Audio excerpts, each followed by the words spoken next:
Alright then. Hello everyone. Back at it again. It is I, Chezkov, or Chekhov's Ghost if you so prefer. We're going to continue our New Game Plus venture into Dark Souls 3. Currently we're running a Soul Level 1 build. And yeah, last stream we went through approximately 9 bosses, got pretty much halfway through the game. We are at Archdragon Peak so far. We have just defeated the Ancient Wyvern. Feel free to hop in the chat if you're so interested. I have pretty good knowledge as it concerns MMA, boxing, anime, and obscure internet references. And also Dark Souls lore. So let's get into it.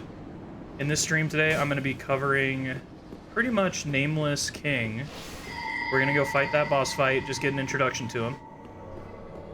And then afterwards, we've got a couple of options if we're going to go to Ocerios or Pontiff. And for this run, I've already done the original, or the standard default ending of linking the fire in the first playthrough.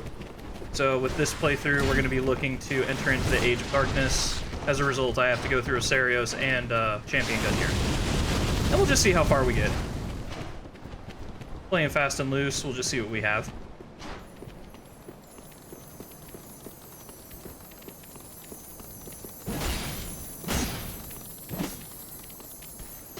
Oh my goodness. I think I should get that automatically though, because he jumped off. Yeah, there we go. Alright.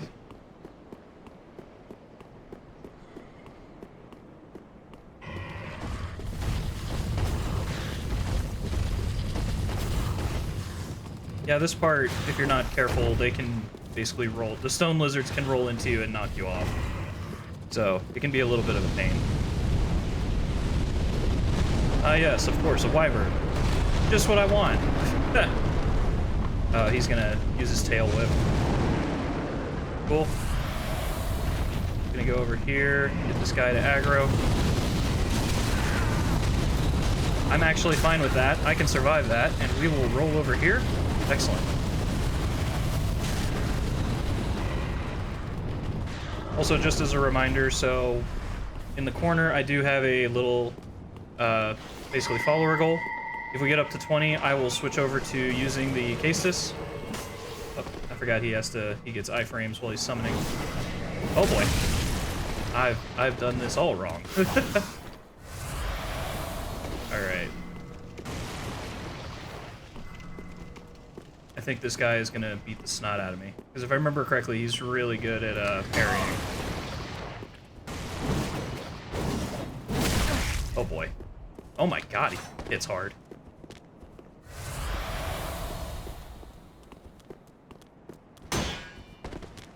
Let's see if I can hit him before he gets close to me. Well, nope. And I should have touched the bonfire. Or did I touch the bonfire? Oh, please tell me I touched that bonfire. No, I'm an idiot! Oh well. We're here to have fun. I'm not taking this uber-duper super seriously. Just trying to have a nice fun playthrough, get through the game, and show some nice people the endings. I figure with how everything's going, basically Elden Ring's getting some nice attention because of the DLC drop. So other people might be interested in other From Software games. Maybe we can give them an introduction.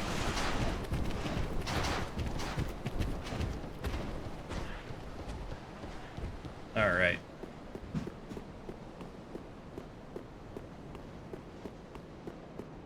Let's see what we got here. Come on.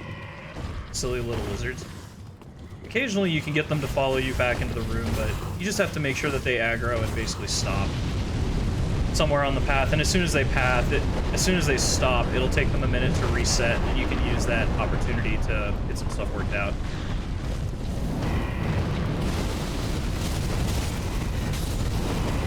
Ah, dang it. I can only survive that when I have Ember.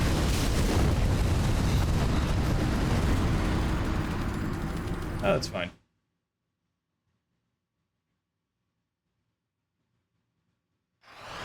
Yeah, yesterday's stream was kind of that kind of... I did not expect to get through as many bosses as I did yesterday. I know that usually the beginning of the game, like, those bosses aren't nearly as hard as the late end game bosses, but at the same time I was just like, oh my god. I think I shredded through 9 of them in 3 hours, and I think 5 of the 9 I got on, like, my first try. But, I mean, that's kind of what happens when you have a maxed up weapon and you go into New Game Plus. It's going to take a while for those bosses to scale up to a point where it's even going to be threatening. And even if they are threatening, like, the whole concept, at least in my perception of things, is that the early game bosses are meant to kind of teach you, like, singular mechanics or ideas. Thought my iframes would get me through that.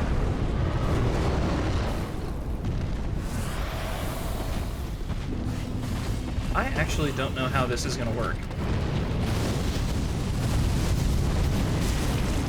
Okay. Oh, he's taking, like, no damage. Oh, brother. Oh, God. What? Oh, my God. Stone Lizard from the top ropes. Oh, my God. See, now I'm just kicking myself that I didn't touch that bonfire, and I was an idiot, and I just played around with my food too much. I don't even know if that's fair to say. Like, that guy just kicked the snot out of me. Most NPC summons, when I'm running a soul level 1 build, will probably beat the ever-living crap out of me. It's just because I don't really have their patterns memorized, because I don't really fight them too much. So I'll wander into an area, like when we're going into Irithyll Dungeon, and I have to... Oh, come on! My shield was up, bro! That's just sad. Oh, well. We'll do this for a minute. Pretty much all I'm intending to do here at Archdragon Peak. This is no longer really serving a functional purpose. I mean, we can get the ashes, the Umbral Ashes that give us the ability to buy Titanite chunks, but outside of that, I mean, I'm going to introduce the Ruler of the Storm Nameless King boss fight.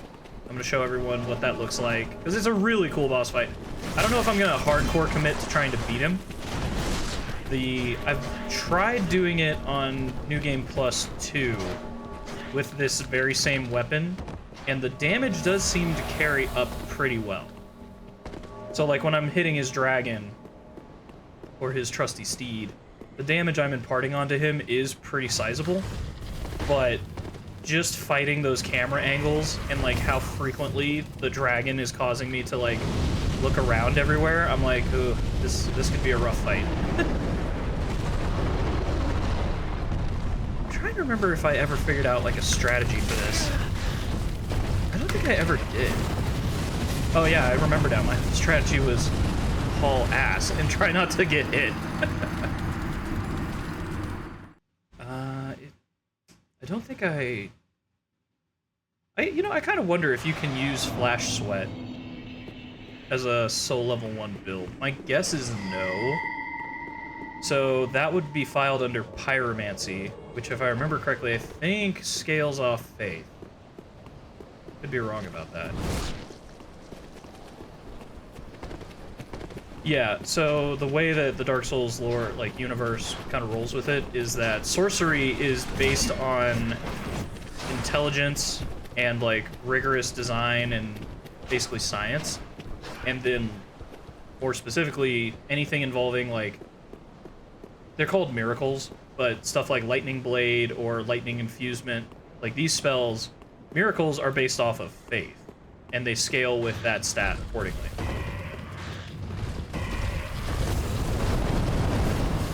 So I think Pyromancy is under the heading of a miracle, but maybe it is a sorcery. I'd have to check again. Oh, man. Oh. Oh, this is a great start. Watching me getting just lambasted by fire and rock lizards, but no, it's just a slightly annoying choke point. I could get by it theoretically if I burned an ember, but I'm trying to hold on to those for the Pontiff boss fight. And just to kind of give a reiteration of what we did yesterday. So yesterday we got through Index Gundyr, we got through Vort, we got through I never remember the name of this boss. It's like Rotted Cursewood. the big tree that's an optional boss, we beat him. We beat the Abyss Watchers, Crystal Sage, Deacon of the Deep, High Lord Wolnir, Ancient Wyvern, and Yorm.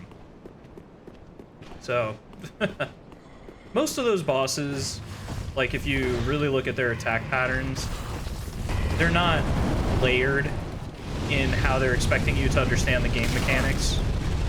So like for instance, Prince Lothric, when you're fighting him, he's the second to last boss fight. Prince Lothric and I think Dancer of Boreal Valley share very unique things about what make them, to some extent, very difficult bosses.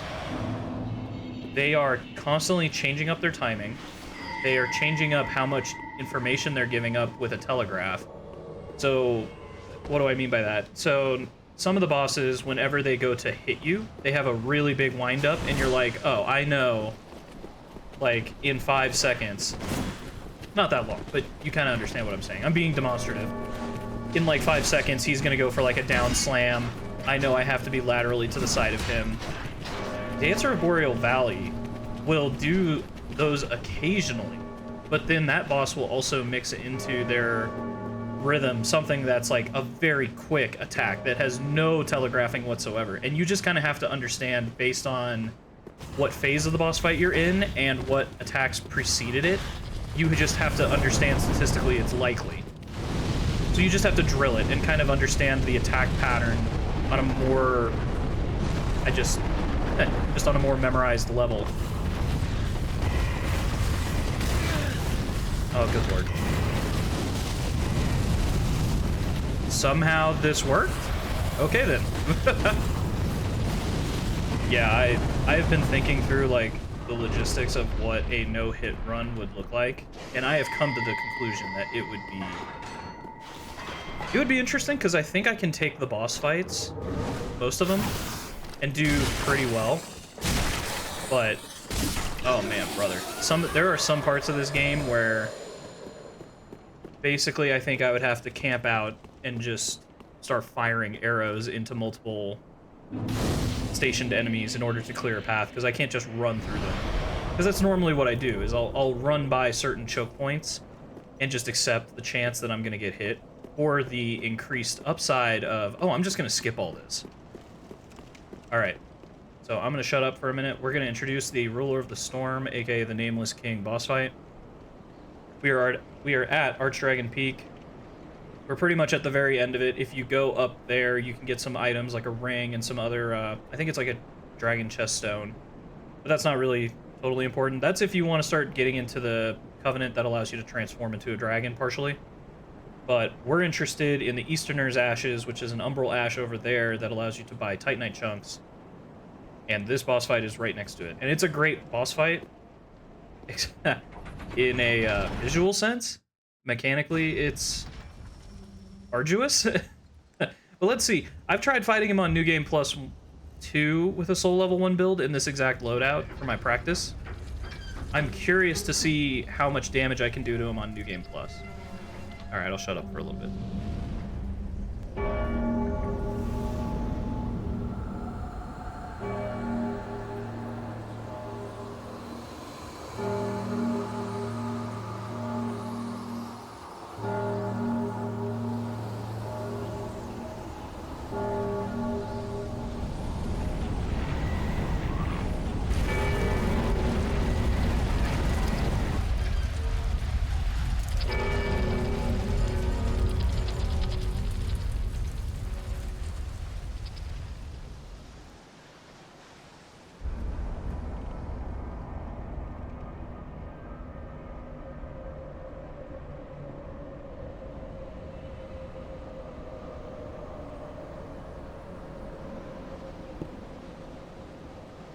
Oh yeah. I love it. I love how the introduction is to get to this boss, you have to change the weather by tolling a bell. This is gonna be some of the most gangster stuff ever. I mean, look at that. The dude comes in on a dragon. That is nuts. All right, bring it on. Oh my god. You have to hit the head of the dragon to deal damage to it in the first phase. Oh my god. This is where reach becomes a huge issue. Understandably so. Let's see what he's got. Okay, yep.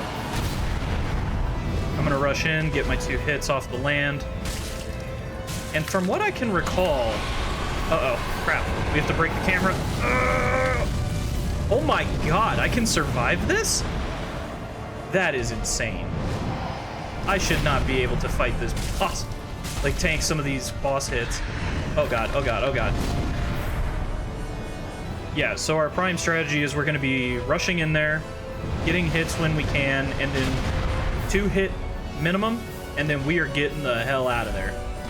The reason for that is because he has a move, and we'll probably see it sometime soon, where the dragon just elevates up and breathes fire directly beneath it. That's to encourage you, or that is to defend against you getting under him and attacking the leg. I think I can just dodge that by walking, actually.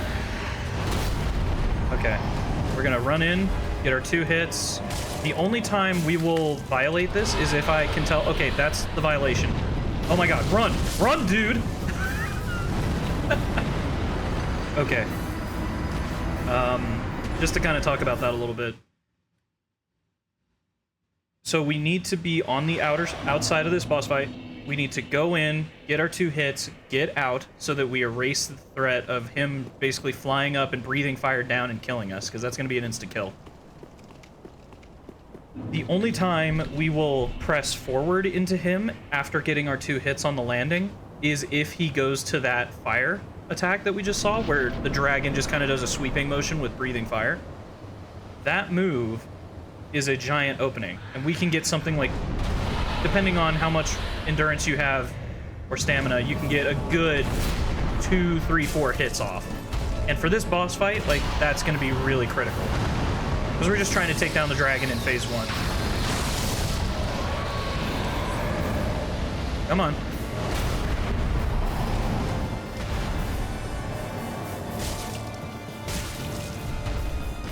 Gonna back up. Yeah, he'll occasionally reset position like that. And it's all, it can be at times difficult. Now I just need to run.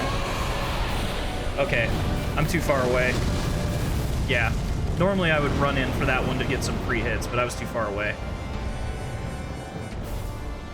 He's probably gonna hop to the other side of me, or maybe he'll anchor down. That's fine. Get my hits, leave. Oh my god. Yeah, this is where, like, the camera is gonna start fighting you, because the head just whips around so much. Okay. I need to run, because I think he's about to do... Oh no, okay, we're safe. What's nice is if we get a couple more hits off on him, we can get a critical, and then that'll do even more damage. Obviously, it's a critical hit. But the dragon is staggerable and does have a critical hit. Oh, here we go. God, so much of this is just running around trying to get these hits. Okay. Dude, why are you not running? I know I'm controlling you, but you need to run. Okay, now I'm just gonna run away. Limping and all. Playing it safe, not getting hit with the punish of the fire breath. Oh my god, I cannot see. Dude, this is why this boss fight is so tough. Oh, I misread it. I thought he was going to go for the breathing fire move, but instead he just leaned back and got me with the down slam. This is doing pretty good, though. This is giving me some good information to kind of build and chain my combos off of. But, yeah. The good thing is, once the dragon is out of the picture, the boss fight is much more manageable from just a camera auto-lock perspective.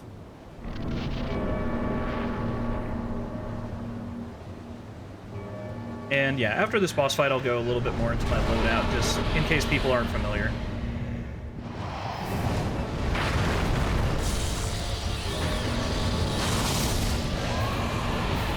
Yep. Yeah, I get it. I think I can even tank that pretty reliably too, so I shouldn't be dying to that. Oh my god. Okay, good. This is the run. That's what I wanted.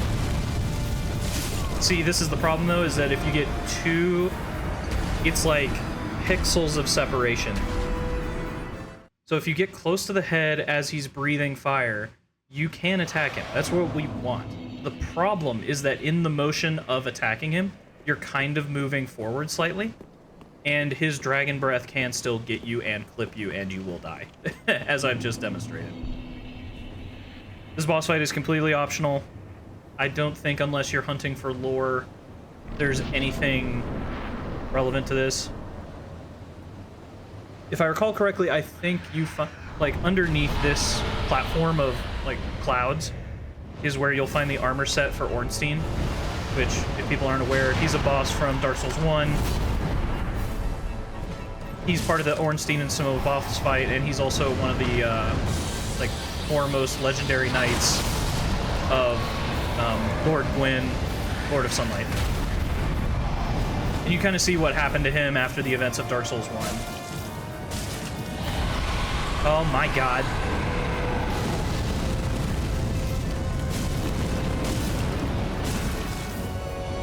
Yeah, I got greedy. Okay, as soon as I see the neck move that way, I know he's going for most likely a diagonal slash downwards. Yeah, that's good. Just reset the position, give me some free hits.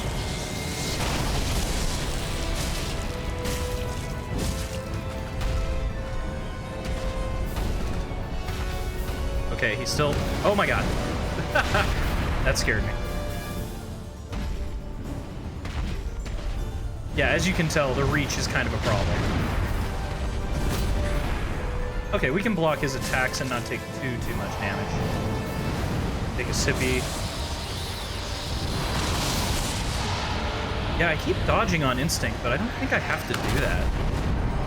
Alright. If I was being optimal, I probably should have two-handed this, but, you know, whatever. That's fine. Oh, did I? I don't think I guarded that. That should have, that's very odd. I don't know why that didn't kill me. Oh my god. Oh, there we go. We got the crit. Oh, man. I think I can rush in and get the last hit. Boom. Wow. Second phase on the third try. Let's go.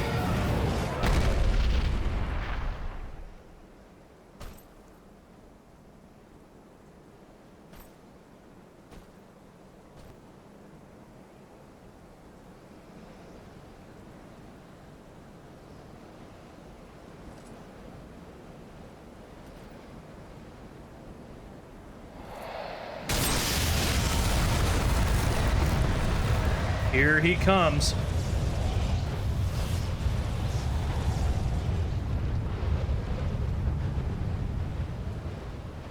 If I remember correctly...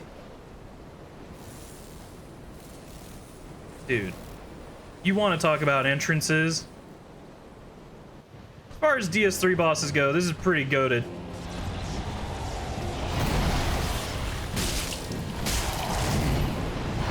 Oh boy. Oh, that is 2 hits, and I did 400 damage, and that was barely anything. Oh boy. So I think it's a trade-off. Basically, the dragon is going to be less health, but it has higher like unpredictability. From what I recall, Nameless King doesn't have like a lot of like timing change-ups or combo variability. He mostly kind of just does like one hit with like some delay in between each of them. I mean, we'll see. I could be totally wrong. I do not admittedly have a ton of experience with Nameless King. Okay, I thought I was going insane. I saw like he went from King of the Storm to Nameless King. I didn't realize he changes his name in the course of the boss fight. All right, come on. Yeah, I'm just gonna two-hand this. Oh, come on. Oh boy. Oh my god, run, dude, run!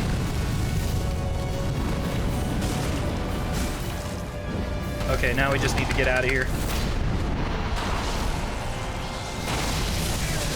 Okay, interesting. So I can tank the peripheral lightning damage off of the hit, but I can't take the hit itself. I mean, that makes sense. Oh my god. I don't care. As long as I get my free hits. Okay.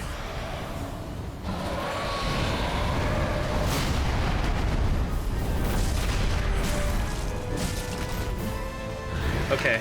Uh-oh. Yeah, this is gonna be a fight where you're gonna have to break the auto lock on the camera at very specific times. And the reason for that is because if you keep auto locking the camera onto that dragon head, you're gonna have a bad time. Because it's basically going to whip around your perspective, and as your perspective is moving every time. So normally what's happening is you have two things. You have your camera movement, and then your character, you're tying your camera movement and your WSAD together to move cohesively. The problem is that you get completely changed around, so if your camera snaps off of where your original direction is going, because of the auto lock, you're kind of thinking, oh, I'm going to the right, but then the auto lock snaps you forward, and you then do your dodge roll as you were expecting. You can get effectively misled into a move that you weren't meaning to do. Also, yes, you have to attack the head. You cannot attack the legs. You can, it's less damage, but you're more susceptible to getting punished. Oh, I mistimed it. You're more susceptible to getting punished when he flies up into the air and breathes fire down.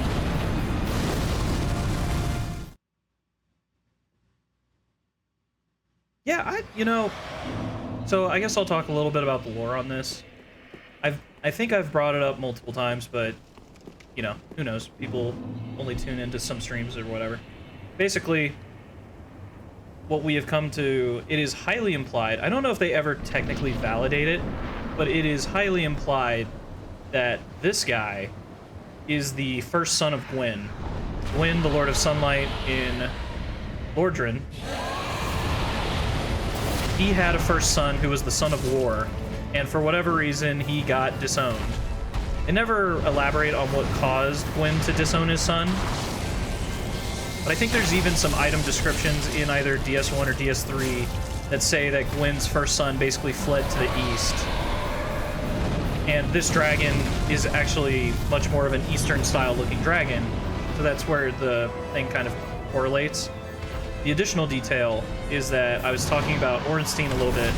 He was a knight of Gwyn, but to my understanding, he served under Gwyn's first son. And when you look at it, after the events that have taken place in Lordran, even Ornstein abandons Lordran at some point, and you find his corpse here. So it is largely thought that after the events of Dark Souls 1, that Ornstein went to seek his former captain or master, however he wishes to describe it. And that's why we find his corpse here, underneath this boss fight.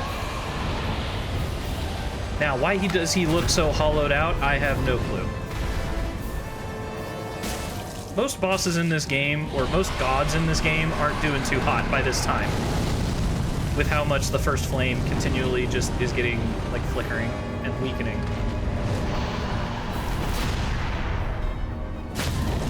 Oh, wow, we got the crit. Okay. I would have preferred that a little later, but I'll take it.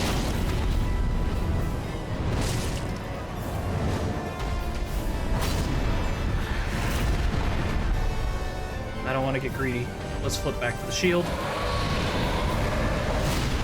Okay, I can work with this. Cool. Alright, here comes phase 2.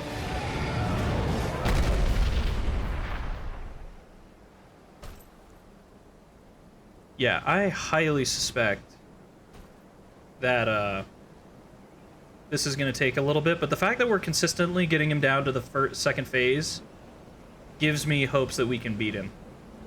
Because if I recall correctly, his second phase isn't necessarily harder, It's just the stakes are a bit higher, because now he's doing a bunch of, he has a lot of sweeping movements, and he also has a lot of moves where whenever he strikes, like, the ground, it'll send, like, very precise, like, pressure waves towards you. So we also have to basically dodge those. Let me see if I can even... Yeah, like that. I don't even remember... I think I just jump over that. Okay, so I can block that. He's gonna go for the charge. That's fine. I'm gonna get my hit. Oh my god. Okay, he does the consecutive stabs. Alright, alright. Downloading, processing that data. Yeah, I mean, from what I remember... So I fought this guy, like... Good lord, it must be over a year now. But what I can just remember from my mental notes, outside of just fighting his dragon, I think second phase, we're largely trying to stick close to him and either clockwise or counterclockwise rotate around him through dodge rolling. Because if I remember correctly, I think staying at a distance from him is just not the move.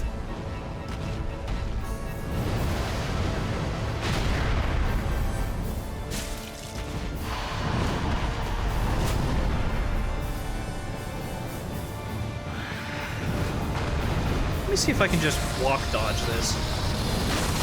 Nope. Okay, so that's why I was dodge rolling. That's fine. Alright.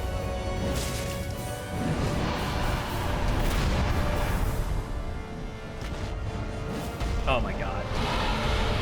That's fine. I'll just back off. Getting the free hits in whenever he does that is nice, but it's not, like, super, super critical. Oh. Huh. Well, okay then. You got me. Yeah, the way the camera works sometimes is... he'll be on top of you, and the camera will, like, weirdly look through the model. So you see, like, the mesh of it, but it obscures the view of you, so you can't see what's coming at you. You just see, like, kind of inside of the dragon for a little bit. It's like, okay, whatever.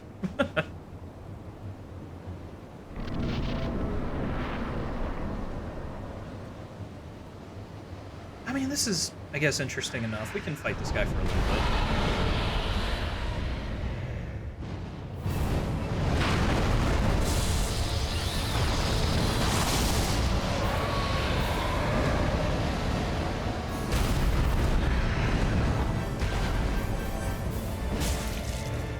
Okay.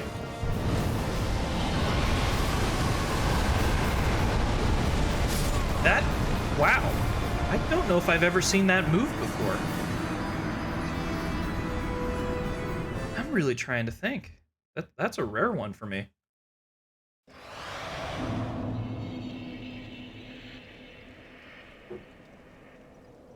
All right.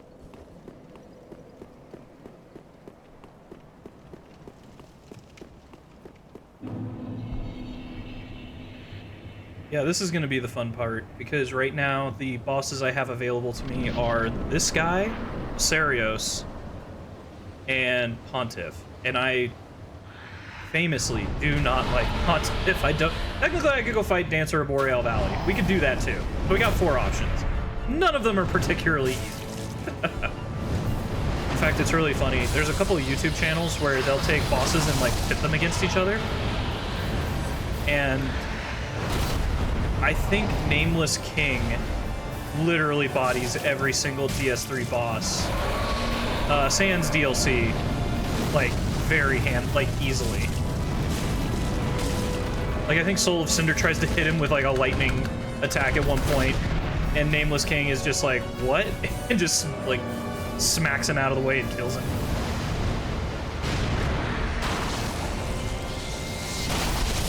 Yeah, that's fine. I'll take the peripheral damage. Probably should just back up in that instance, but it's whatever.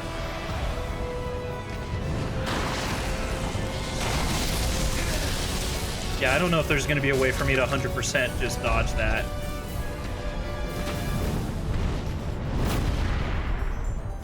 Okay. Come on. Cool, he's resetting. Oh my god, with the lightning strikes.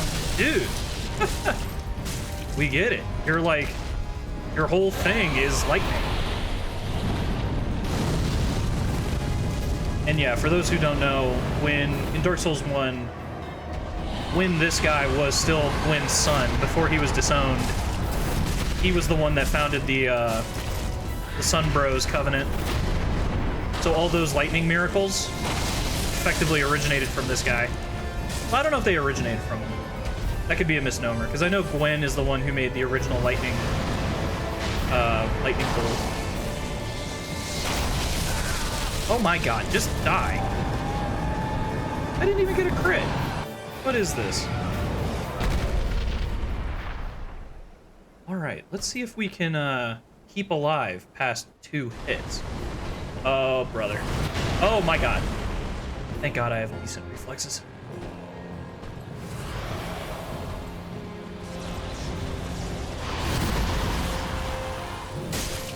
Okay. I think I just keep rotating around him. Okay, so I can block 2 hits. Well, no, I can block 1 hit. If I take 2, I die. Dude, oh my god. I'm gonna have to practice this in my free time, I think. It's just such like a pain, because you're constantly like, oh man. I'm just trying to get more and more data on his attack patterns, but that might not be the most entertaining. I've introduced the boss fight. You know, I'll probably practice a little bit. I will fight him. I will fight him and defeat him by the end of all this. So for those who don't know, I'm planning to go up to New Game Plus 3, and I want to show every single ending in Dark Souls 3, so there's 4 endings. The first 3 are going to be relatively straightforward to accomplish. Oh, no! That's why I hate those rock lizards. But no, the 4th ending is going to be... It's going to end up breaking my SL1 run, because it forces you to it forces you to level up because you're taking in Dark Sigils, and what you're doing when you do that is you're automatically leveling up a characteristic. So I'm gonna save that for New Game Plus 3. Nah, I don't care. I got the ashes. So we'll go back to the Shrine Handmaiden. We'll give her the ashes, and then... Oh, wait. I am stupid. We've already beaten Ocerios, because otherwise we wouldn't be here without... Yeah, we beat Ocerios too. So we can go get some practice rounds against Champion Gundyr, because he's going to be the person that is going to take me probably the most. Or he's one of the mandatory boss fights I have to beat in order to get the ending that I want. So we can go do that. Let's go give the Shrine Handmaiden... Oh my god, have I not talked to her at all? Man. This word. Oh yes, it would. Gracious, let I Ashen one. Okay, that's cool. Alright. Let's go fight some Champion Gundyr. See how much I get filtered. Nah, I mean, he's... Am I being stupid right now? Where the heck? Oh, I might not have ignited the bonfire. Okay, where it should be somewhere around here.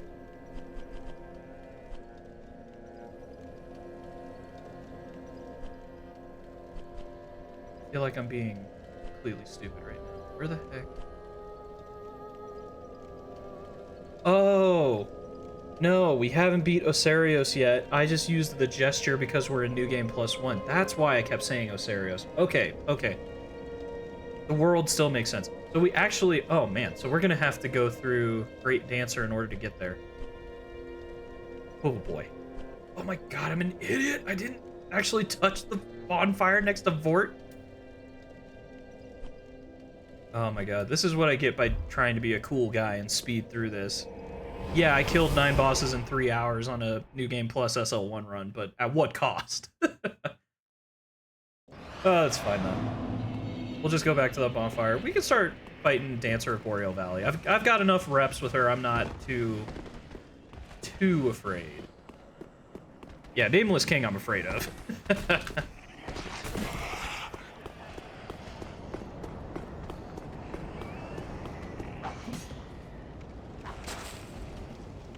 So for those who are not privy to this information, so normally you would go through Ocerios, the Consumed King, to get the Path of Dragon gesture, which gets you to Archdragon Peak. And then after him, in his chambers, there's a place called the Untended Graves, which is a location where you basically see an example of what happens if the Soul of Cinder is too late and Abyss wins and takes over a place. In there is Champion Gundyr, and we need to fight him to get to the... It's basically a replica of... I'm like, I cannot believe I never touched that bonfire. But yeah, there's a replication of Firelink Shrine in the Untended Graves. That's where we're going to find the eyes of the first Firekeeper, who tore out her eyes because she saw visions of darkness consuming everything. We will give those eyes to our Firekeeper, and she will help us usher in the Age of Darkness, aka the Age of Humanity. The ending is slightly modified in this game because usually Age of Darkness has one connotation, but in this one it's actually probably closer to everything ending because the Abyss takes over. We'll see that in the ending and we can kind of talk about it a little bit, but for now, this is a trick you can do in actually at any time to cause Dancer of Boreal Valley to show up. You just have to kill the High Priestess Emma, who is right there. And basically that will trigger Pontiff Sulyvahn's trap, which is going to have Dancer of Boreal Valley descend into this room, and then we gotta fight her. Sorry, Emma. My dear.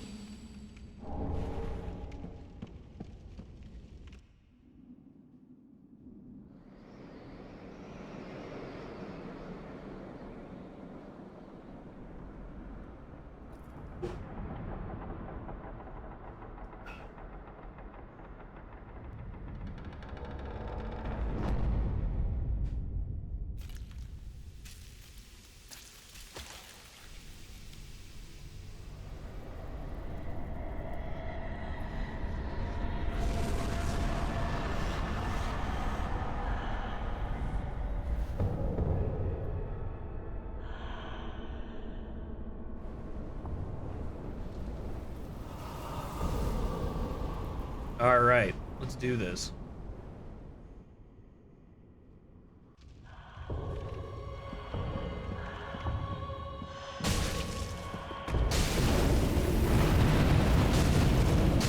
Okay, not too bad.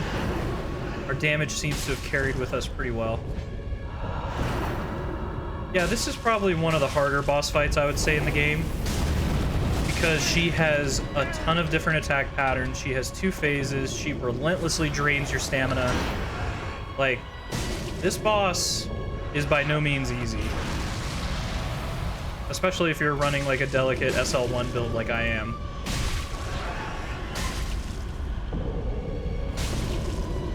She should...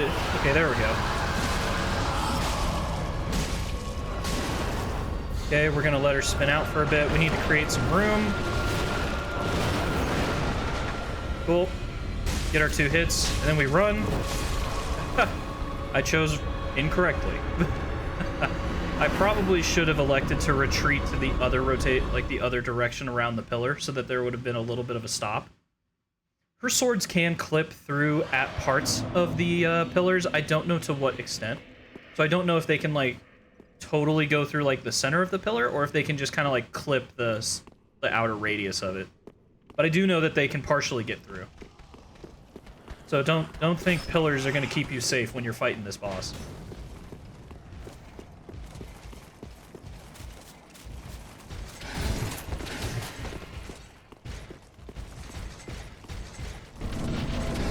I don't think. I mean, okay, that's optimal. She's going to the side.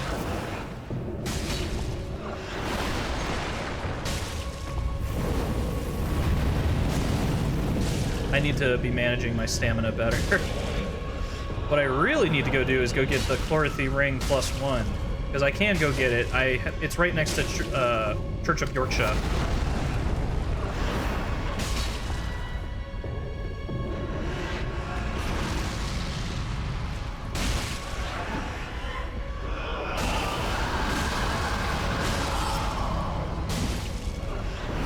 Yeah, we're just gonna let her spin out.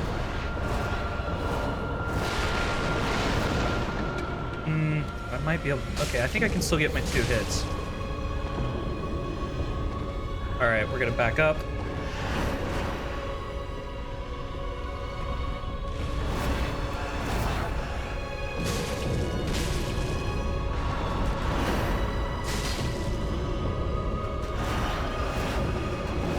Yeah, that'll all culminate into a down slam. Run into it. Damn it.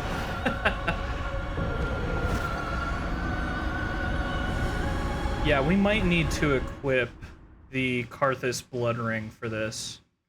The extra iframes are going to be very helpful because she has some moves that are going to be really, really tight in how quickly we can dodge and get out of there.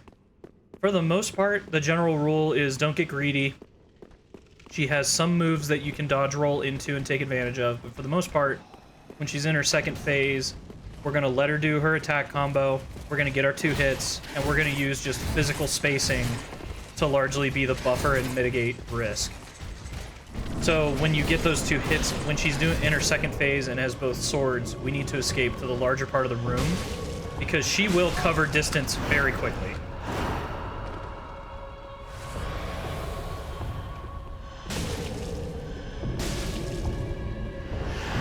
Yep. Not too bad, not too bad. Ah, I mistimed that. That's fine, though. Probably...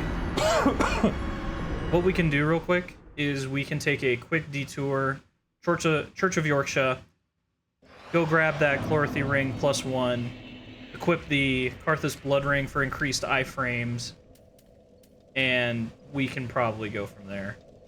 Yeah. That'll be helpful. And the reason that I'm doing it in this particular way is, so when you have the Karthus Blood Ring... Okay, this is kind of a foundational mechanic of Dark Souls. So whenever you roll, you get a certain amount of iframes. This is the whole point of combat to some extent, is leveraging those iframes so that you can escape the boss hits and effectively do whatever your game plan is to mitigate and defeat the boss. With me, I am soul level 1, I have a battle axe, and I have very light to basically non-existent armor, because I'm trying to keep my equipment load down so that I can basically dodge roll super quickly. There is, I think, a way... Oh, cool. This should just be, yeah, the Ring of the Sun's Firstborn. I don't care about that one. It's actually the ring that's behind here that I care about. Yep, Chlorothy Ring +1. Got it. They can kill me now for all I care. Like, and they probably will. Or maybe not. Thought they would kill me. Losers. Anyway, so we got the materials. We'll change our ring loadout so that with the increased iframes, Dancer of Boreal Valley, things open up. So now we can most likely consistently, when she's in her second phase, we can start to kind of dodge roll into some of her sweeping combos. Because the way she does it is she's moving both swords together. So one sword will go and then the next one has a slight delay behind it, but they have different heights. Which makes it at times difficult, because if you kind of time your dodge roll based on the first hit, the second sword can clip you as you're kind of in the air. So with the Karthus Blood Ring, kind of gives us some enhanced survivability. And at this point, I would go with that versus just pure DPS. Chlorothy Ring +1, so cool. So we have more damage output. Well, no, so we have more survivability at the cost of some damage output. I theoretically could use Warcry and get a similar effect that I get with Lloyd's Sword Ring, but Actually, it's not even a similar effect. That's just a flat boost of attacks. Pontiff's, I think it's right eye ring. That's the one that gives you increased damage on consecutive hits. Okay, so what I can do... I hate that it makes me charge, but whatever. This is why we're in the game, folks. Oh, perfect.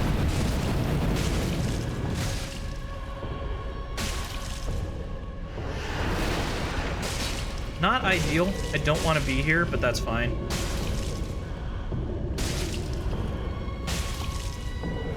Oh, man. We are putting in some work. Oh, man. Woo! I almost misread that. Yep, here we go. Cool. Now we're just going to back up. This is fine. She shouldn't be able to get around that pillar. Cool. Get our 2 attacks. Escape to the bigger room. That's fine.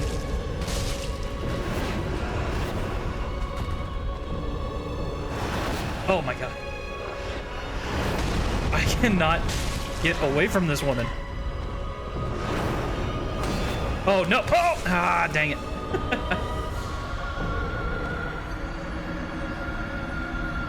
That was just an annoying sequence, but that illustrated something very nicely. So after she went into her second phase and I was trying to roll away from her, she did the sideswipe combo where she has both swords that I was kind of describing to you, where one leads the other and they have different heights. And I successfully dodged it. And I'm pretty certain the only reason I did that is because I had that blood ring attached. So we had the higher survivability is definitely there. The issue is that she just relentlessly tracked me down. Normally she gives me a breather. But not that time. I was fighting for my damn life out there. I should have probably just tried to back up and get as much stamina as I could, but, you know.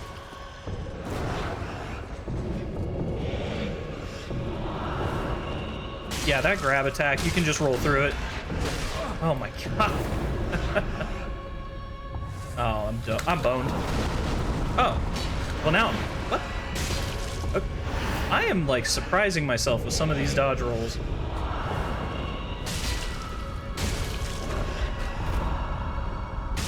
Oh my god, but I need to conserve some more stamina.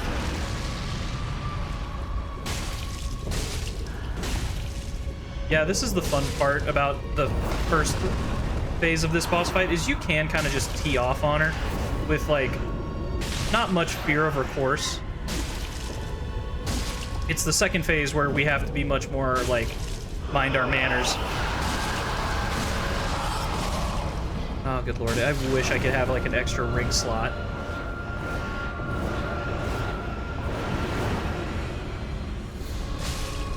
Okay, I'm gonna escape to the bigger part of the room.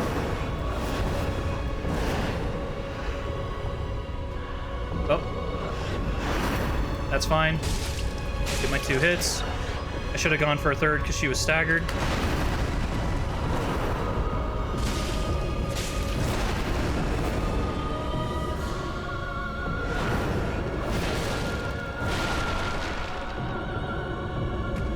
Oh my god. Dang it. Yeah, we got this. I just didn't track it fast enough. I saw her go for the blade, like, into the ground, and I was like, oh, that's not good. And then she dragged it back over to my character. I was like, oh, crap. Yeah, the big thing that kind of opened up the playbook for me on this boss fight is having the blood ring gives you a little bit more survivability. But then on top of that, there's a couple of moves in her second phase that I just learned to take more advantage of.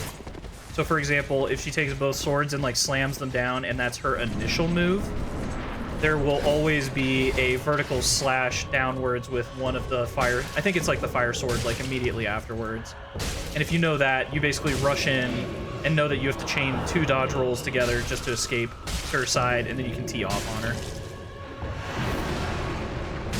Ooh. I got greedy. I didn't think she was gonna go for the follow through backwards. Not backwards, but like the I didn't think she would follow through by cutting back from the direction she started.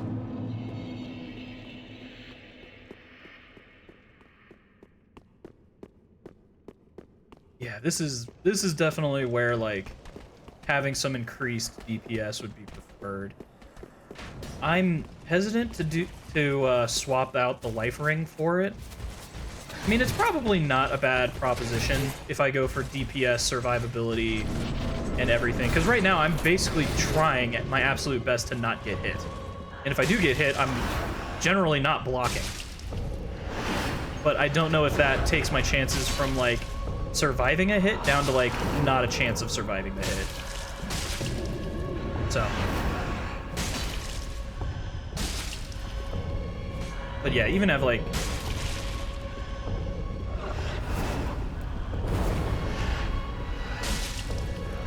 Okay.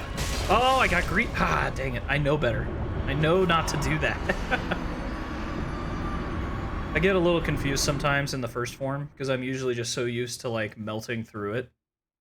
Because it is weird. There will be times where Dancer will just let you attack her like non-stop, 8 hits in a row, and like not even initiate an attack sequence. I have no clue why. And then there's other times where she'll start chaining together her combos with very minimal delay in between, and you're just like, good lord, can I get a breather here? Like, so it's kind of luck of the draw. Like, you can dodge everything, but like, especially with the build I'm running, sometimes I have to go into a sequence understanding when to get in and when to get out. And sometimes I just make the wrong call, and it happens. Yeah, see, like, right here. She let me get, like... Yeah, I should have been able to get, like, 3-4 hits off. And just, like, no reaction. Yep. Yeah, whenever she does that elongated cross movement like that, I usually just dodge roll towards her. Up. Yeah, she's staggerable, but doesn't have a crit. Ah, oh, man, I wish I could have gotten more hits off. That's fine. Okay. Get our 2 hits in. Escape to the bigger part of the room. Ha! I guess I didn't monitor my stamina correctly. Because I was sitting there, I'm like, I should be rolling by now. Why am I not rolling by now? And then just got hit.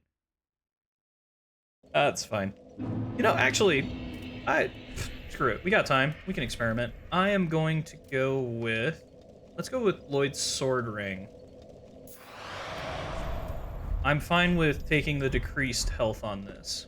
Because I would rather have higher DPS than, like, being able to tank a hit. And for people who are wondering, like, well, why don't you just block the hit? When you're fighting a character, especially Dancer in New Game Plus with a Soul Level 1 build, if you block her attack, you will survive, but it will cause you just enough delay that her follow-up attack, 99% of the time, is going to just kill you. So it's better to just absorb the hit, not get your poise broken, not be staggered, and just dip out. Oh my god. That was so dumb of me. So when she does that move where she's dragging her sword, like she stabs into the ground and like drags it across, the best counter for that, if you're close range, is literally just to walk behind her. If you end up dodge rolling, she basically draws like a circle, but she only does like it's something like 270 degrees. So what ends up happening is if you dodge roll away from it, and you're still trying to remain close range, it's higher chances that you're just going to overcommit, get out of position, and you're going to end up on the same, like a section of it that's already been drawn with the fire circle. So just walking is literally the safest thing you can do in that instance. So don't panic. Yeah, exactly, like that. Okay, so I'd say it's closer to like a 180-degree sweep. So she just draws like in front of her.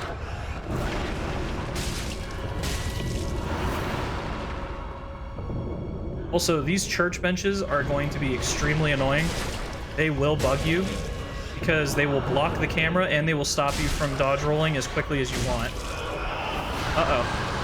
I am in terrible position for this. Okay. I got a hit off. Yeah, see right now the... Okay. And of course I didn't run. Okay.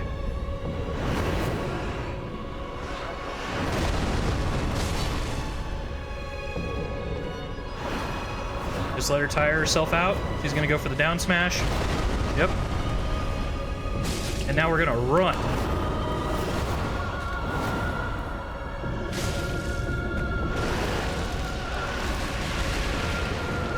Ideally, what I would want is for her to do like a jump. I have... Oh, here we go. Damn it. I didn't dodge roll when I needed to. Oh, boy. Yeah, she covers so much ground. It's pretty insane. Okay, this is where we have a safe move. Yep, she'll spin around. That is like the end of the combo. Ah. The comedic timing of Dark Souls. I say, ha, the attack combo's over, and I immediately get proven wrong.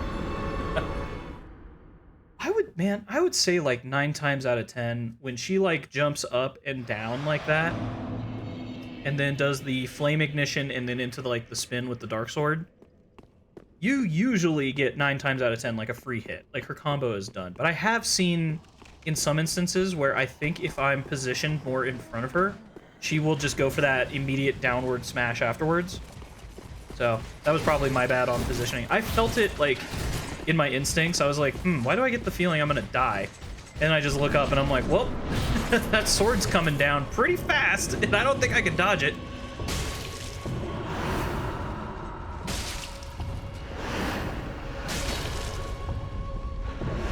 I don't really know if there's like...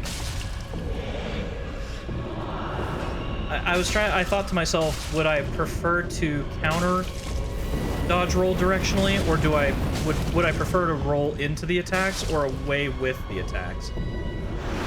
And with this boss fight, it kind of depends. Like, I don't think there's really one size fits all. I mean, I think you can do some... Oh yeah, that's just because I got delayed because of the slap.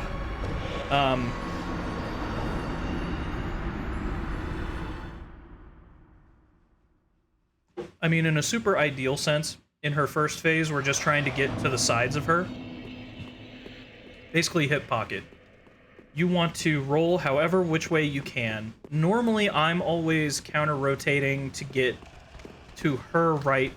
I have to think about this because I'm bad with directions. I'm thinking from her perspective. I'm always dodge rolling to her right pocket, basically. Right hip pocket. Because, if I remember... Let me look. I think she's left-handed in the first phase. Yes. So she's left-handed, so we want to get opposite the body in that area because we will see all attacks coming like a mile wide, or from a mile out.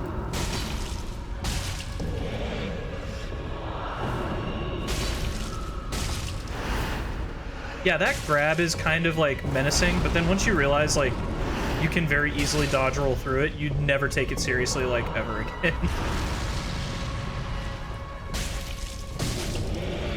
Come on. Cool, we got a stagger, some free hits. Oh, even better. Okay, so we're gonna get some more free hits because of the transformation. That's fine.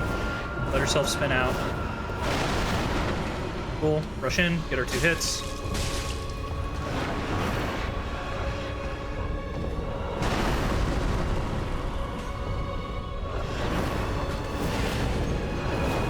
Oh, man.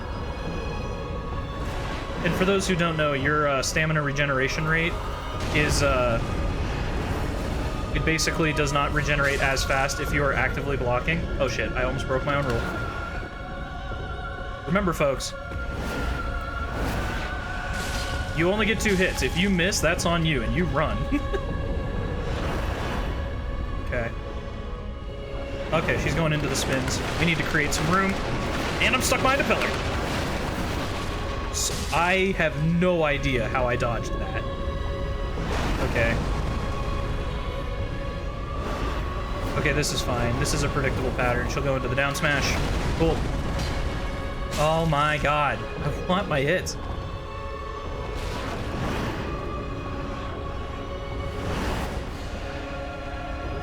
come on. Yep.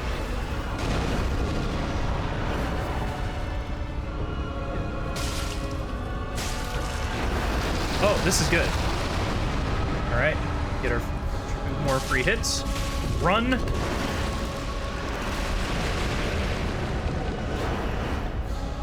Okay. Oh, this is great. Oh, man. Oh, man. Woo! Down goes Dancer of Boreal Valley. New game plus SL1. Let's go. Cool. Not too bad, not too bad. Like I said, ain't no thing but a chicken wang. Let's go.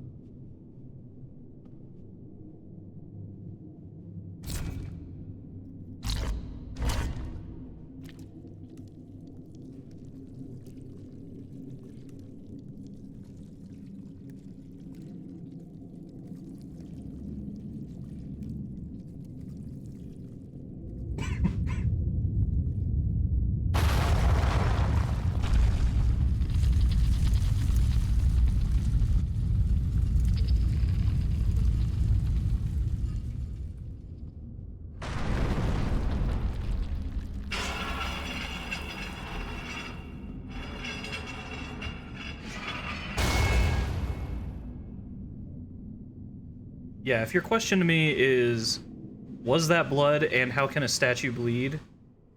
I have no idea. It's magic, brother. Anything I can't immediately think of an explanation for, just default to magic.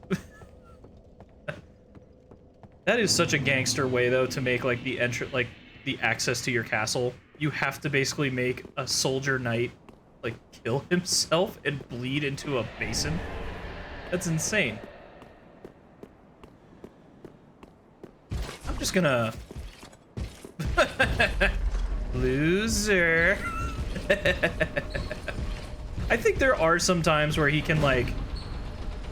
I swear it's happened to me before where he gets into the elevator with me, but I don't think it's very frequent. Because he'll almost always buff his weapon first, and that gives you, like, a couple seconds just to run away from him. Alright, so now we're in the Consumed King's Garden. This is going to be the area right before we get to Ocerios, the Consumed King. He is an optional boss fight. He's, you know, as far as, like, boss fight design goes, he's fine. He basically has a ton of health, and the only thing that people who have watched some of my previous streams will know, his hitboxes are stupid. Ah! And it's whatever. Yeah, it's so funny. Just casually walks around with 180k souls, loses them. Whatever. Dude, I've put in so many hundreds of hours across all of the FromSoft games that, like, that mechanic works on, like, newer players, where you're, like, popping a blood vessel over losing souls. After a while, especially when I'm playing SL1, like, it's... you just don't care. You're like, whatever. Hey, my souls. Forget about it. No gabagool. Oh, please tell me. Oh, no, I didn't get souls, so he didn't die. How did he not die? Oh, there it goes. I was about to be like, yo, that elevator's taking a minute. He should be dead. All right. Well, hey, free... almost like 8.4k souls. Yeah, if you take the elevator all the way down to the bottom, it'll start you in an area that has, like, poison on the ground. With this, you can kind of get around that a little bit. Problem is you've got all these creepy crawlies running around. There's some Titanite chunks in this area, which... oh, hey. Why not? I don't care if it's toxic. But I do realize that I'm gonna get hit if I do not get out of here, like, immediately. Oh, they didn't aggro on me. Neat. Yeah, so this is gonna be the shortcut to get to Ocerios. If you have to redo the boss fight over and over again. It's not too difficult.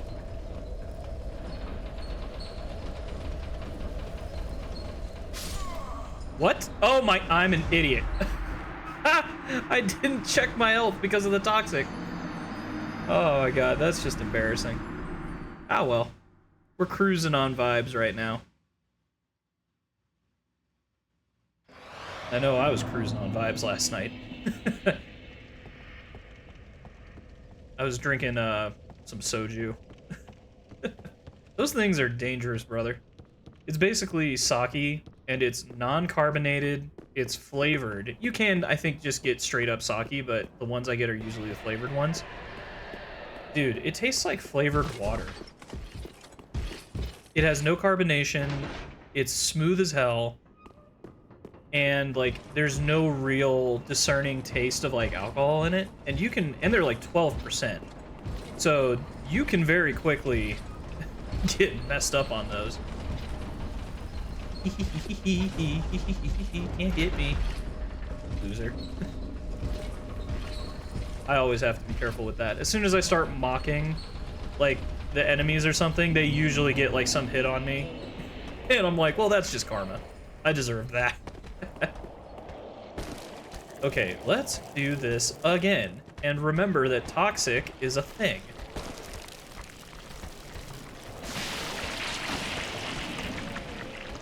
Yeah, I'm hoping this boss fight doesn't take too long.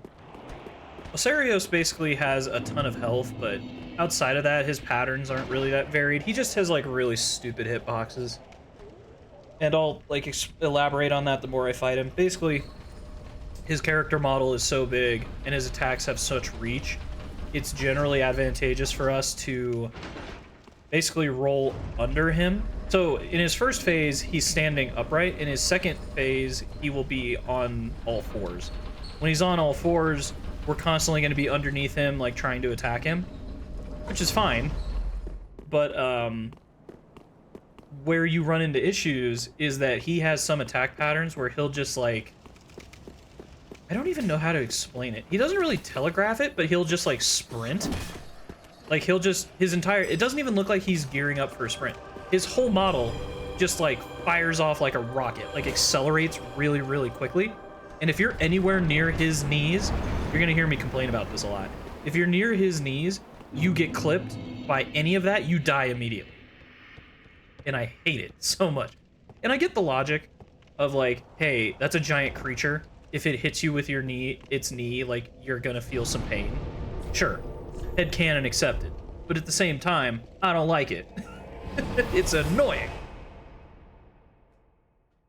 I could probably go get another Estus shard from, it's in the Undead... It's not the Undead Burg. That's a place in Dark Souls 1. It's called, like, Undead something. Ah, 'tis good, wasn't he? It's right near the dilapidated bridge. Although I could probably go to Farron Keep and get the same thing. Yep. Oh, I had two of them. Be careful. I always lose track of this stuff, because at a certain point, I don't super care about how many Estus Flask charges I have. I kind of do, but I also kind of don't. Oh, sick. We had an Undead Bone Shard on us, too. Okay. Maybe I need to check this stuff more often. Alright. I feel like I was gonna go do some... Oh, yeah. Undead's... Oh, no. Like, I guess it is technically the Undead Settlement, but... I think, Let's see. Dilapidated Cliff Underside. Road of Sacrifices. Halfway Fortress. We could go either. Actually, Crystal Sage is the closest. Let's do that. I don't think I got the Estus Shard over there, so let's just go grab that. You know, I'm already handicapping myself enough. I'm not looking to do it further by just ignoring Estus Shards. Although the fact that I had two Estus Shards and two Undead Bone Shards, and I didn't even think to use them is kind of embarrassing. I should keep track of that.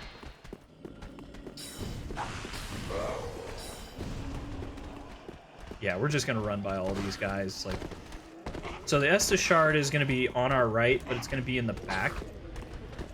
Oh, hey.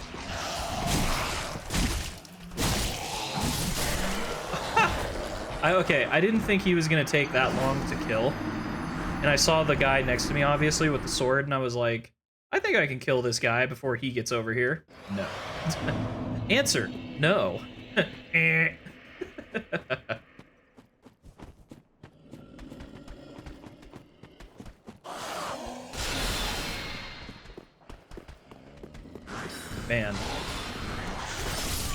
What? What in the... Okay. That was just mean. I don't know where the hell that hit me. Yeah, that's kind of the funny thing is, like... So, in Dark Souls 1, your... How to say this? Your weapon durability was tied to how many times the weapon... well, you can't really say that with much certainty. Basically, in Dark Souls 1, having your weapons broken was much more of a thing. In Dark Souls 3, I don't really think it's as much of a thing. I think I can just jump down and... Oh my god, you gotta be kidding me. I think this is just a spell. Okay, it's a staff, whatever. I don't really care. We just need to go behind this building over here. Yeah. There's some scary people, we don't care. Just gonna run all around here, pop it down, and there it is. Yay, Estus Shard. And then this one, I think, is just an Ember. Yep. Cool. So we got what we wanted.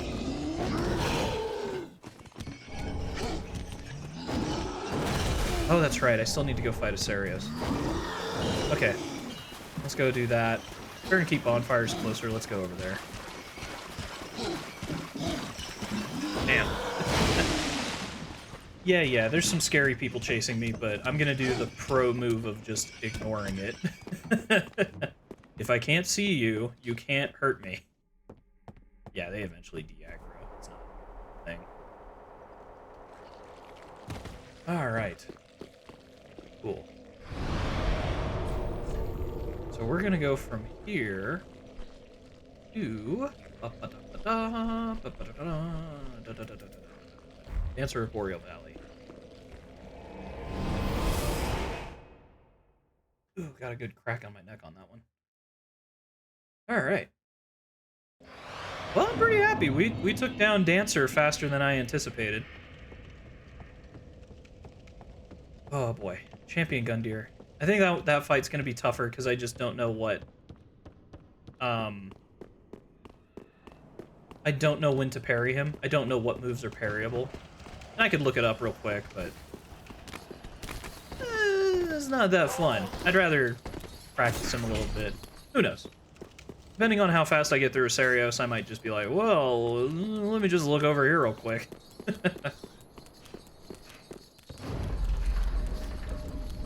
Uh-oh. Oh. Okay.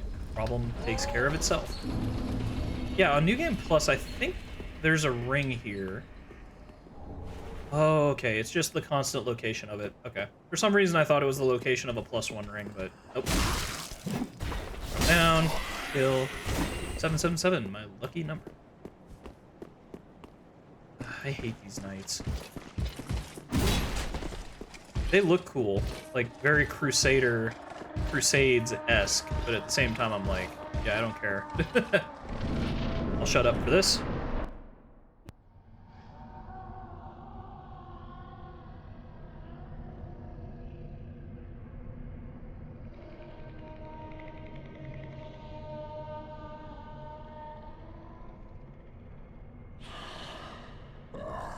You ignorant slaves. Finally taken notice, have you? Of the power of my beloved Ocelot, child of dragons. Well, I will not give him up. For he is all that I have.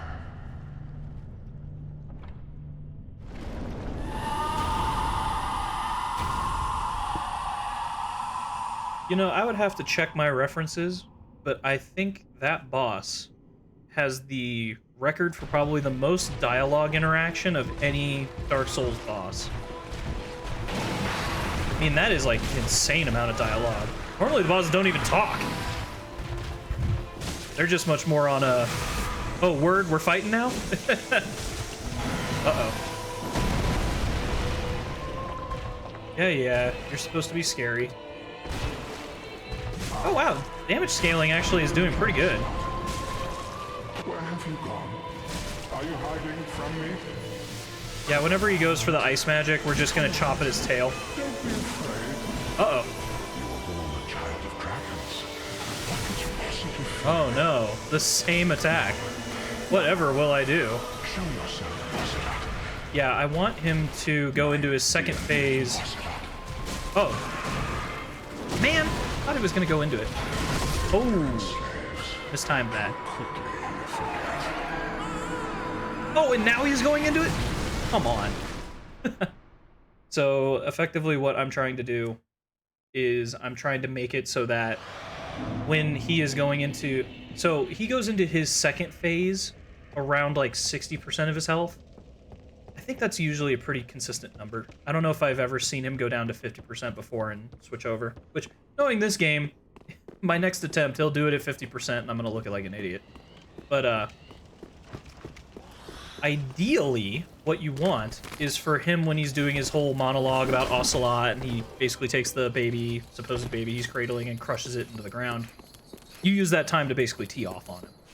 But the only time you can't do that is if he has previously cast Frost Magic. I forget what these guys are even called. Oh my god. There we go.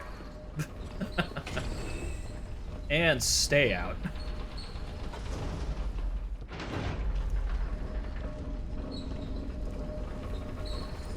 Yeah, Ocerios, once you kind of know some, like, key tips and tricks, he's not too tough. Basically, if he does a staff swipe in his first phase, you're just going to counter-roll it. You're going to get close to his, like, hip area, and you're largely fine. If he does a tail whip, you're going to roll directly into him. If he goes for the frost attack, you basically just circle around behind him, chop the tail. This would have been an excellent fight for them to make it so that if you cut off his tail, it becomes a weapon. I wish they brought more of that back. In fact, I don't know if... They may have done it for a DLC boss. Oh, that's right. Ah, well. It's fine.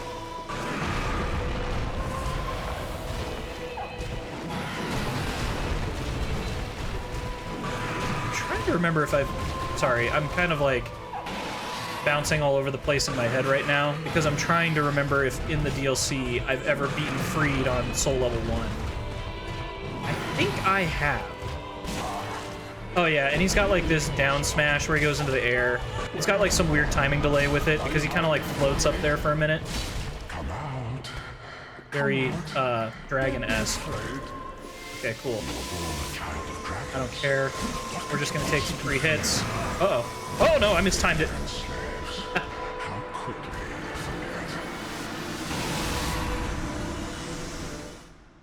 Yeah, so for people who also don't know, that guy's the former king who resided within Castle Lothric. There's a lot of there's a lot of bosses in this game and a lot of character NPCs who are related to him. Because he had a couple different phases. He first was obsessed with having an heir, so he had like a lot of daughters. He finally had Lorien and Lothric, who could take over as princes. And then he became more obsessed with becoming a dragon, because he got more obsessed with Seath the Scaleless. I always say Seth. Hey, people. Dragons here.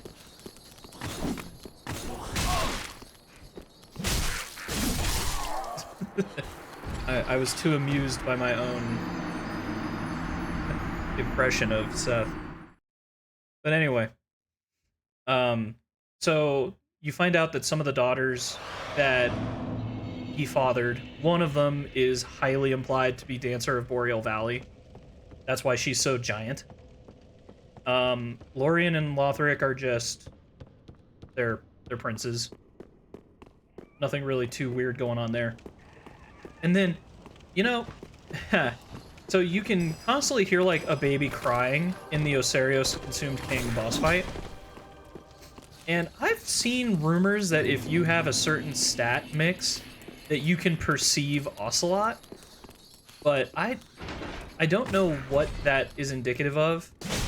It could be Ocelot is just like somewhere else and crying, or maybe it's some effect of the madness that has consumed Ocerios. Like, I'm not really sure. But people were basically saying like, oh, hey, BTW, the other character in the game who's a half-dragon crossbreed is Priscilla, and she can turn invisible. So what if Ocelot's invisible and he's actually there? And it's like, that's pretty dark.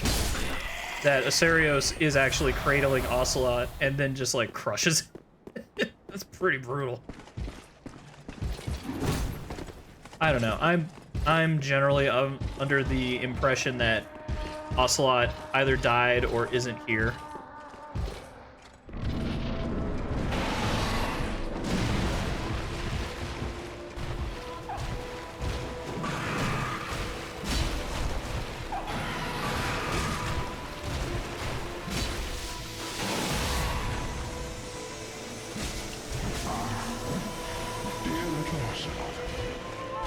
Where have you gone?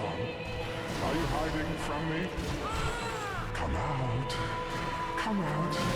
Don't be afraid. You were born a child of dragons. What could you possibly fear? Now, show yourself, Ocelot. My dear little Ocelot.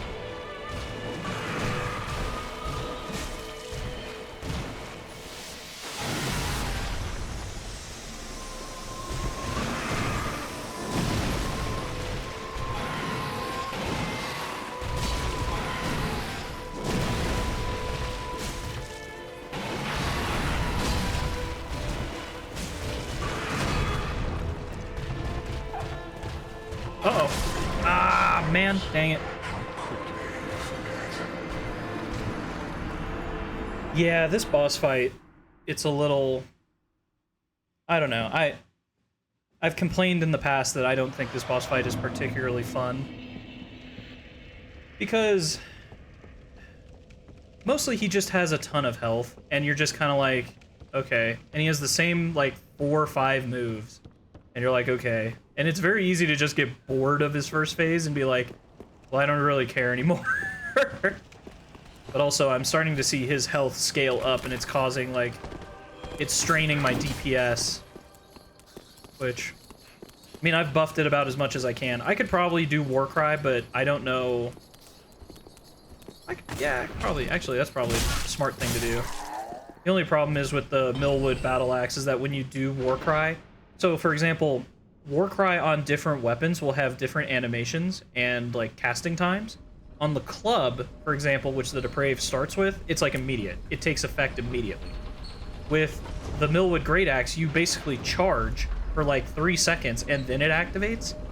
And I'm like, well, that's not helpful because that's a crap ton of time. Thankfully, most bosses have like kind of a... I'm trying to think. It's basically what I'm trying to say is like most bosses, you don't just walk in there and they attack you immediately. Usually you have enough time to kind of like do whatever casting or whatever else you need to do, but I'll show you real quick. So I'm gonna go in here, cast Warcry, and he's gonna charge for like 2 seconds before it takes effect. Yeah.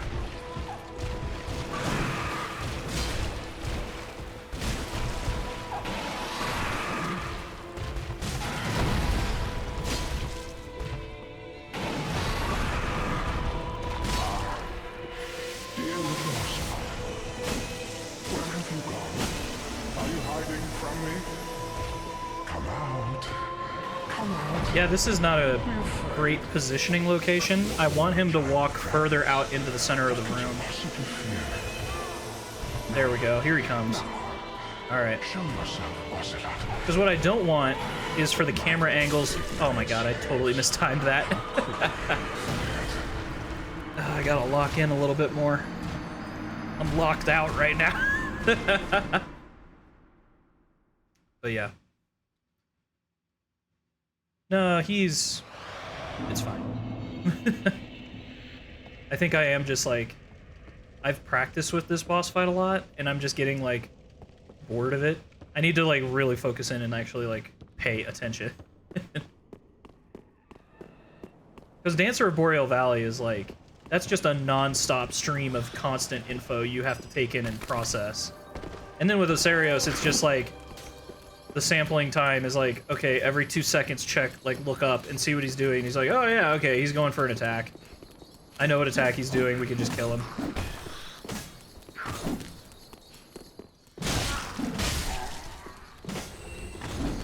Stupid little gremlins. Alright, let's get this elevator back up here. Yeah, so...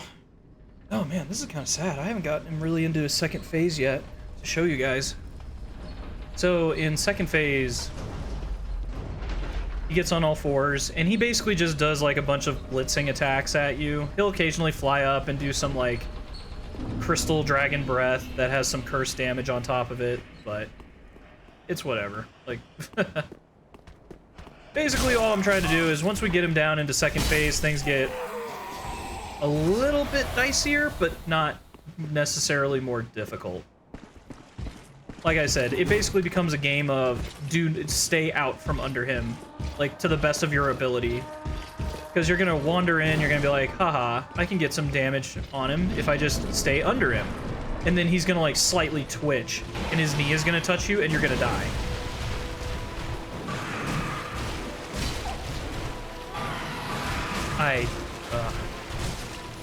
And he also is backed up against the wall. Well, I can still attack his tail. Try to lure him out to the center of the room. That's fine. It's pretty ideal, actually. Where have you gone? Are you hiding from me? Come out. Come out. Don't be afraid. You were born a child of dragons. What could you possibly fear? Now, show yourself, Ocelot. This is bad positioning. I should pull him more to the center of the room. See if we can do that.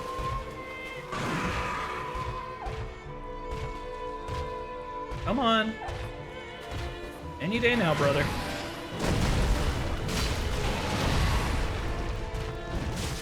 Oh my god. Backed up right into a corner again.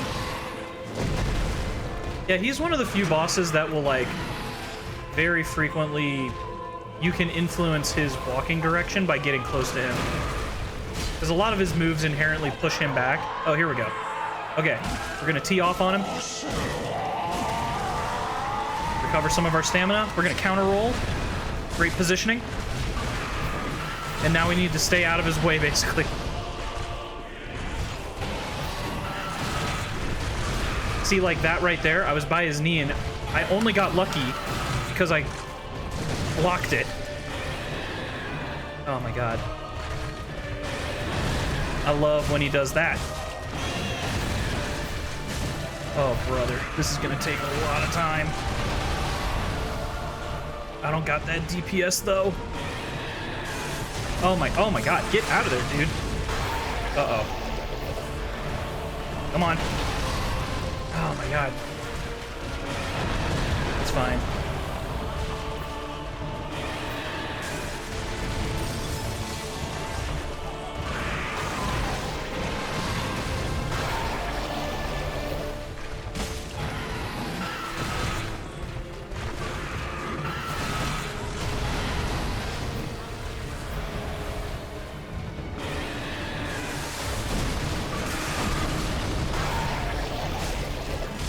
You can stagger him, but he doesn't have a crit.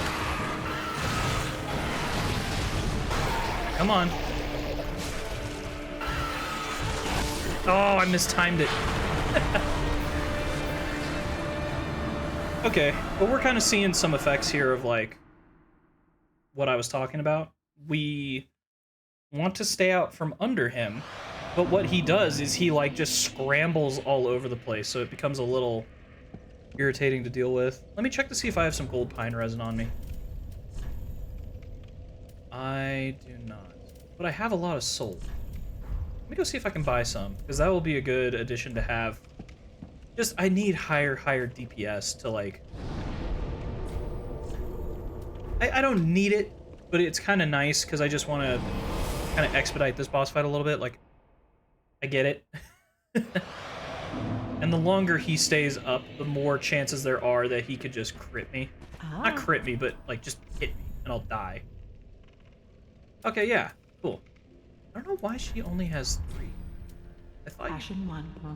I thought you could get, like, just way more than that. Could be wrong. That should be enough to probably buy out the supply. Okay. No kidding, huh?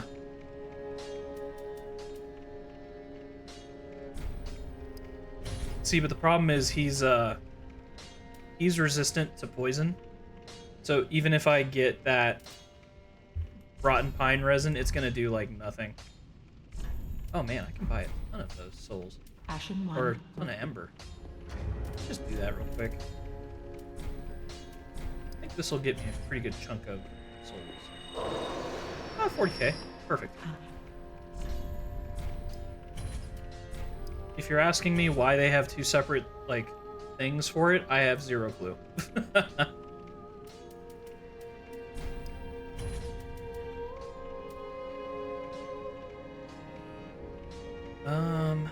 Let's see. I don't know if there's really anything super interesting about the tower key. I guess I've never bought it and shown it to people, so let's do that real quick. On our fun little ADHD adventure. Yeah, I get very distracted, by the way, so I have a general, like, roadmap of what I want to do, but I'm never gonna... I'm always fine for improving, like, on the fly. Like, hey, can we go check this out, boy? Yes, we can. Yeah,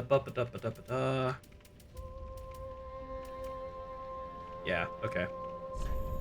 This all checks out. Oh, that's cool. I forgot that you could get that.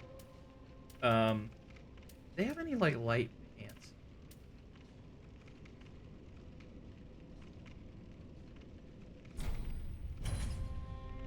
Let me see how much those weigh compared to my current pants. Because if I can get my equipment load even lower... Oh, man, I think... Oh, hey! 3.5... See, the loincloth is fine, but at the same time, like, I don't... Yeah.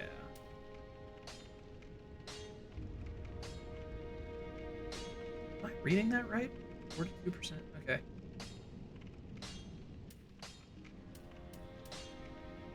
And then my current one is 45.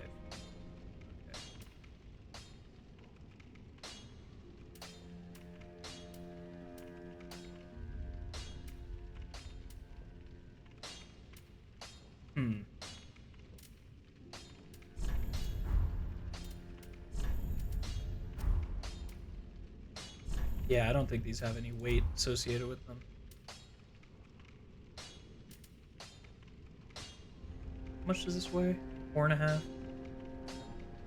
Okay, so if I want to get to your 20%... Dude, I don't know if I can do that.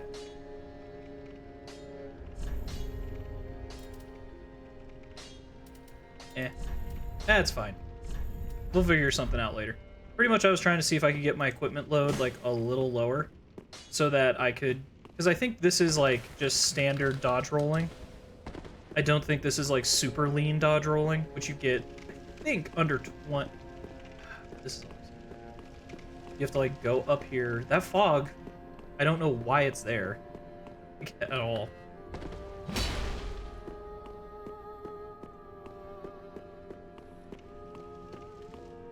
Trying to remember how to get... Yeah, and then it just, like, disappears randomly. Okay, yep, power key. This will give us access to Pickle Pea, Pump, which is totally wrong. I completely butchered that. I'll let him introduce himself when we get up here. There he is, right over there.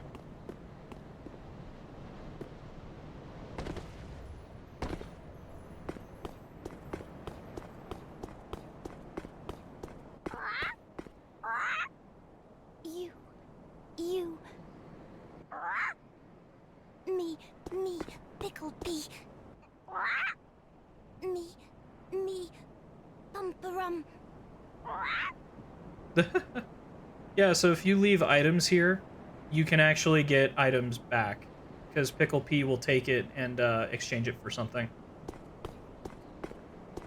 And then there's a couple items we can get just by going to the second floor here. Homeward Bone, not bad. I think there's a ring in here, if I remember correctly. That's on the original. It might not be the same for New Game Plus.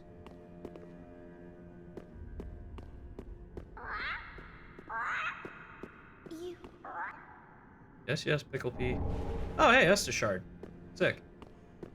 Somewhere... Oh, I think this is like a... Yep. Dude, it's so funny. Like, you play these games long enough, you get like a weird sixth sense for like where hidden items are. Oh, okay, so that's just the permanent location of it. That's fine. No harm, no foul.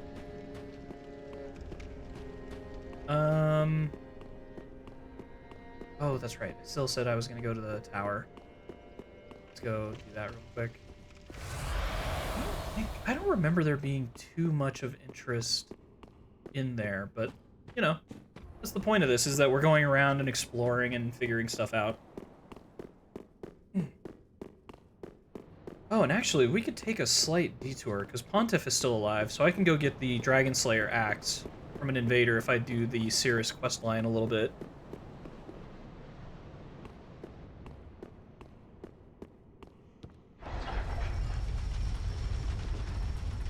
Man, I am like really scratching my noodle right now, trying to remember like what is up here. I think there's like maybe some Titanite shards or something. There are things up here. I just can't remember what. Firekeeper soul. Oh man, this is where I'm gonna get outed as being a fake fan. I can't remember. Oh, yeah, I think you can actually go on that ledge, and there's, like, an item around there.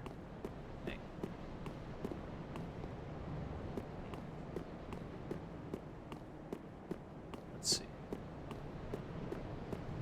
Really? I could have sworn there was something. Oh, wait, maybe I have to, like, drop down. It's been so long since I've even thought about this stuff. Huh. Could have sworn. Oh wait, maybe it's on like the other end. Beautiful view of Lothric castle. Oh, for a second, like the way that the fog blended in at the base of it, I thought it was floating. I was like, what? You know, I could have sworn there was something back here. I'm kind of like angling my head to try and see if there's a place I can jump down towards, but I think it's fine. Alright, well, got the Firekeeper soul, so I think I can just give that to her, but I don't exactly remember what the intention of it is. Well, whatever. And then there are ways... Oh, hey, it's Patches! Be more careful. By the gods, curiosity is gonna kill you kittens. Some places are better left alone, you know. Oh, sorry. Am I a tad too late?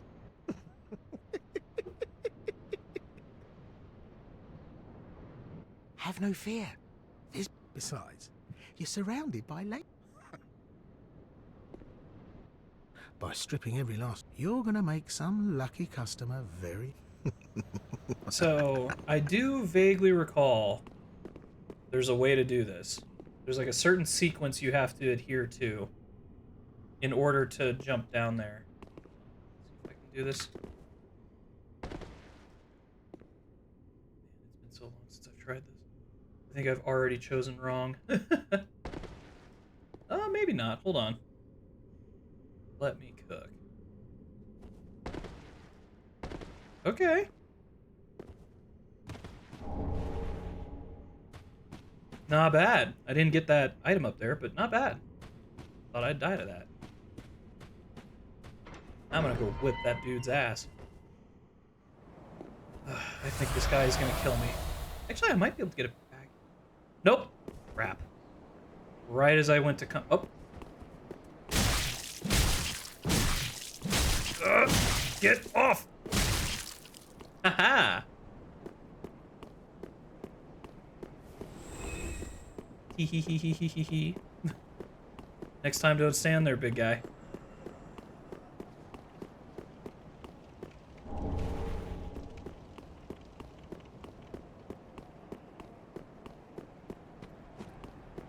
Oh yeah, I have to go in and then up. Yeah, got it.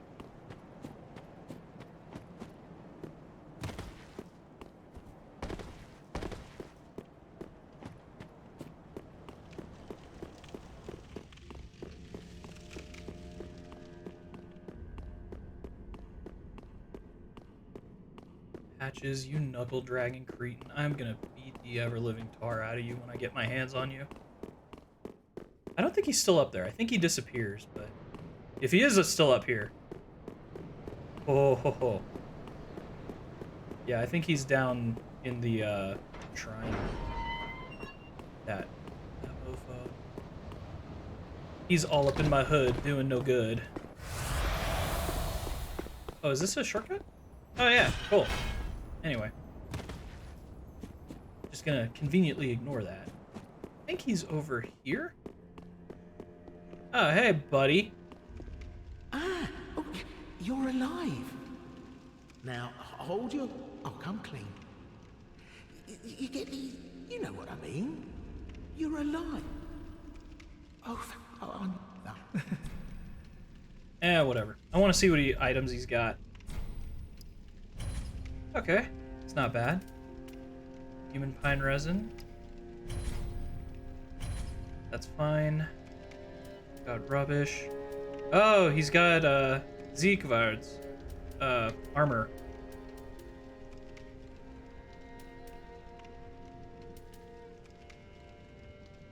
This is all I really want. Yeah, okay. That's fine. Thanks, good cop. Alright. Yeah, it's kind of interesting. I found this out recently. So if you save Patches, well, not save him, if you forgive him, he actually does something. So everyone kind of knows him as the NPC who basically screws you over and over and over again. Like, he'll kick you into a pit, or he'll put you in a trap. Like he tried to do for me, where he tried to lock me into a situation where I can't roll out of that, or it's highly likely that I'll die trying to roll out of there. But, Geralt, I think is his name. We meet him in the High Wall of Lothric, and if you actually follow his questline a little bit, Patches saves him. I am Sirin. Duties we each bear, but one's duty is a solitary affair. I doubt we've much to gain from fraternization. So she'll say that. Blessing of the moon upon your journey. And then I think after Deacons of the Deep... I doubt we've much to gain. Blessing. What? I'd blessing. What the? What the? I could have sworn that, like... I would have followed her questline. What boss would I have to fight? It's not Pontiff. Yeah, because Pontiff... he's the boss that if you kill him, you stop Cirrus's journey. Man, what is going on? Anyway. I'm gonna look up that real quick since I'm just sitting here. Sorry for this isn't the most riveting gameplay, but this is gonna bug me. Like, why? Yeah, because the questline. Yeah, Roads of Sacrifices.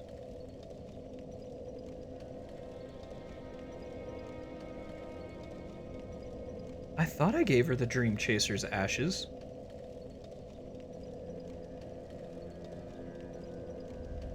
Ah, okay. So we gotta go talk to Henri real quick. He's in the Road of Sacrifices. And then everything else should click into place.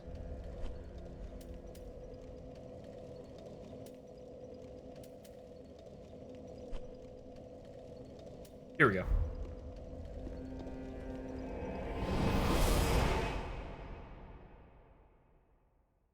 she'll have moved from here, because we never talked to her. Yeah, there they are. There's Henri and Horace. Oh, hello. How do you do? I am Henri of Astora, unkindled like you. This is Horace, a friend and traveling companion. Are you too in search of the Lords of Cinder? We are well along the road of sacrifices. Below us is the Crucifixion Woods. Beyond the flooded woods lies Farron Keep, home of the Undead Legion. Further yet is the Cathedral of the Deep. We seek the cathedral, home of the grim Aldrich.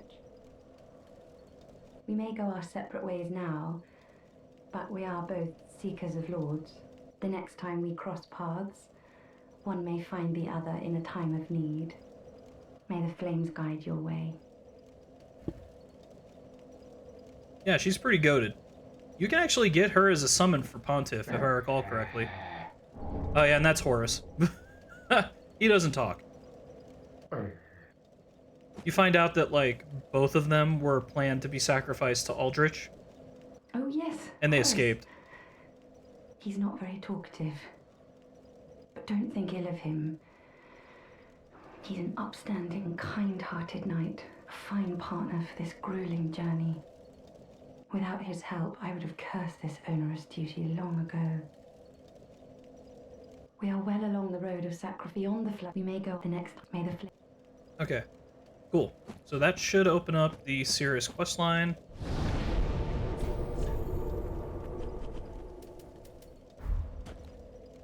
And then once we do that, we should be able to go to Church of Yorkshire, burn an ember, and then we should be invaded. Well, actually, no, we've got a couple steps here. But okay. Hello again. I have since heard a great deal about There we go. you. Now it's triggered. For one, I too am bound by duty, but can offer you my sign. I hear that cordial intrusion lays the path to embers.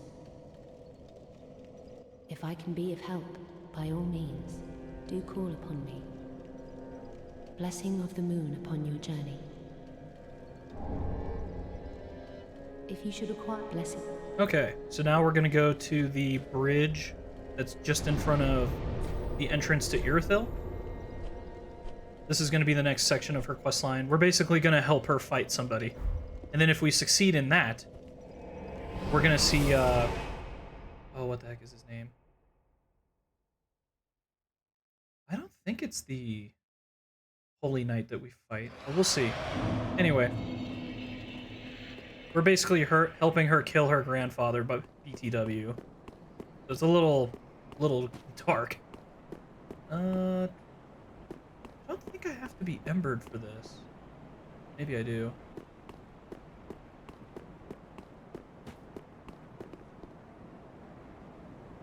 I mean, I can just do it. Not like a... Oh my god, I've got 24 of them. I could have sworn... Oh, maybe I need to go talk to her and then reload the area. Let's check. There's, like, sometimes when you're doing these quests, you're kind of like, why isn't this showing up, or blah, blah, blah, blah, blah. Sometimes you just need to reload the area. I don't think killing that beast would have... Huh. Should be, like, right here. Okay, let's go talk to her again real quick.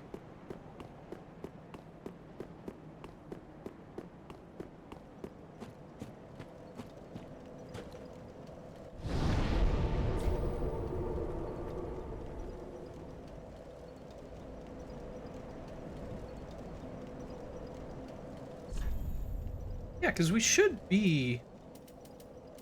This should be fine. Like, I'm checking the quest in the quest line, and we should be following it accordingly. Okay, there we go. Okay, yes. Now she's gone. Now we should load the area, and she should be there.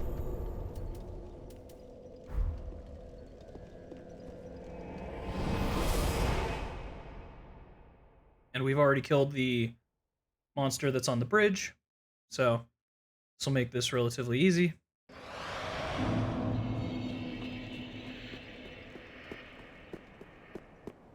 There we go. That's what I'm looking for.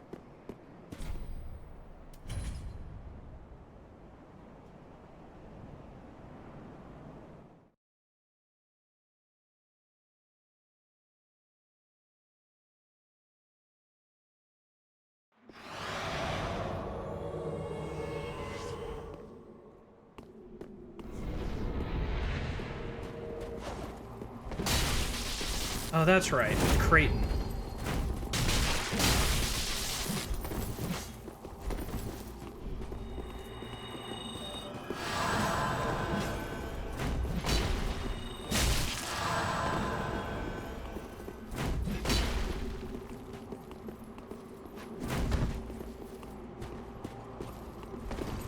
I got super lucky with that kick.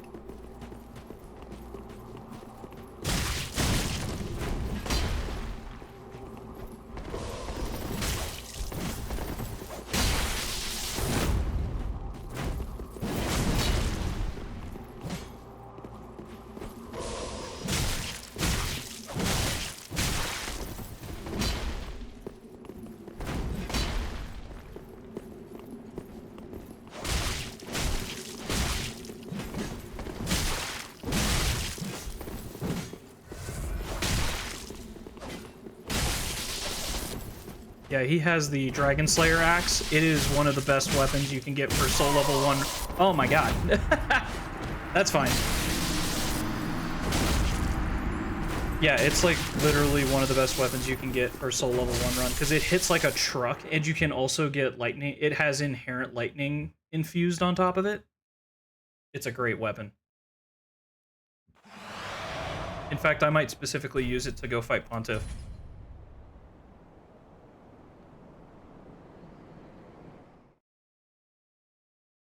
Yeah, because if I remember correctly, I think Pontiff is weak to lightning.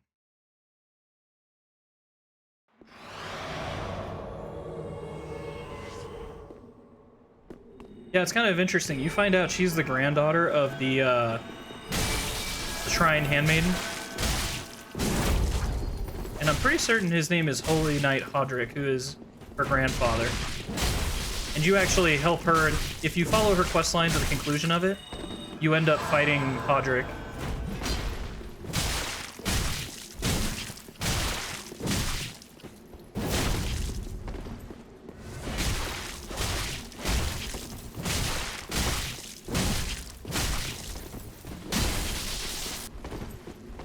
Come on.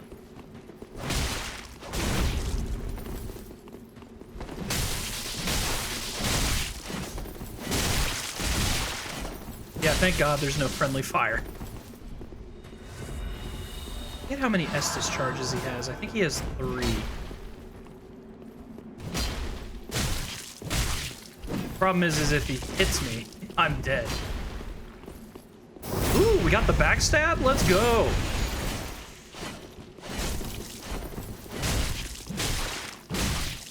Alright, he's out of Estus. Oh my god, I forgot he has healing items.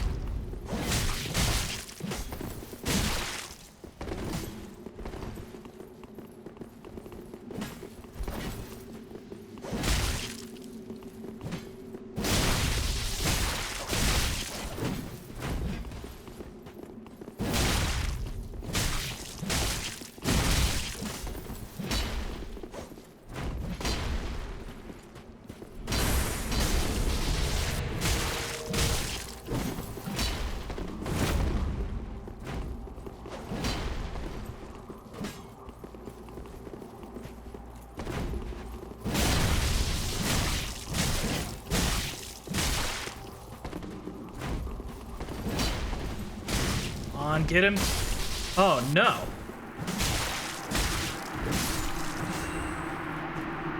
I don't know if it'll count it. Oh wait, I think we got it.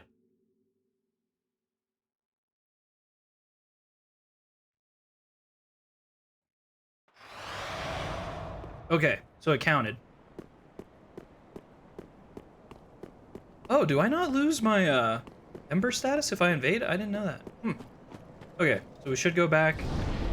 Firelink Shrine. She should be there. We'll talk to her. Go to Church of Yorkshire. We'll get invaded by him again. Kill him, get his weapon, and it's pretty baller. Yep, there she is. Yo, what's up, bestie? I have not thanked you for your generous rescue. That dark spirit was one of Rosaria's fingers. Vile bastard offspring who lurk in the darkness. My sworn enemies. Fearsome invaders, to say the least. I would not have made it alone. you have my deepest gratitude. If you require help on your travels, I offer you my sign, Blessing of the Moon. Oh, there we go. And we can also advance Henri and their quest line. Oh, we spoke before on the road. I'm well pleased to see you safe. We reached the Cathedral of the Deep, but Aldrich's coffin was at the man-eater must have left for his true home. The little Aldrich is said to hail from Irithyll in the Boreal Valley, an ancient fabled city. A pilgrim told me that the city lies beyond Farron Keep, and so becomes our destination. Okay, so there's some details in what she just said that are very important for the usurpation of fire ending. She said the pilgrim told her that. That's a very important detail, by the way. We'll elaborate on that later, but yeah, no, it's just so fascinating because like I know some of the characters and how they're all interacting, and I'm like, oh, that's interesting. So that's the guy who told you to go there, huh? I think if I get her out of... So she should now probably go into the Catacombs of Carthus, which let's see. I want the Abyss Watchers. I know where to find her. Because if I can get her to help me fight Pontiff, it's pretty baller. And I think I have to get her out of the Catacombs first in order to do that. Yeah, just 1 second.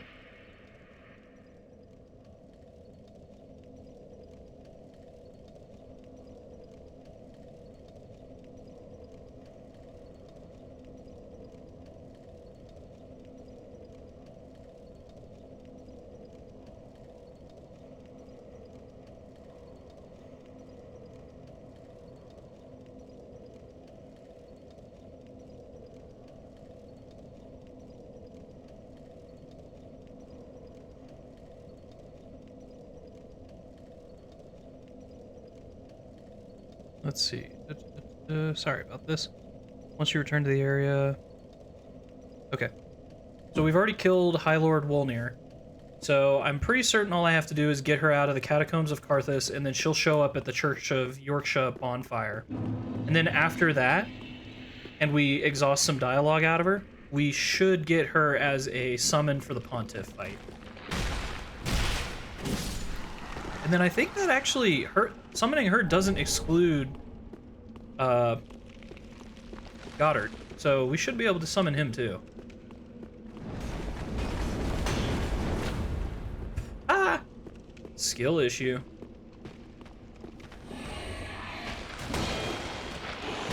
You know, I say that crap and then I'm just gonna die like immediately. Okay, easy enough. Yeah, she's gonna be just down this staircase. I don't think there's going to be too many enemies that trigger off this.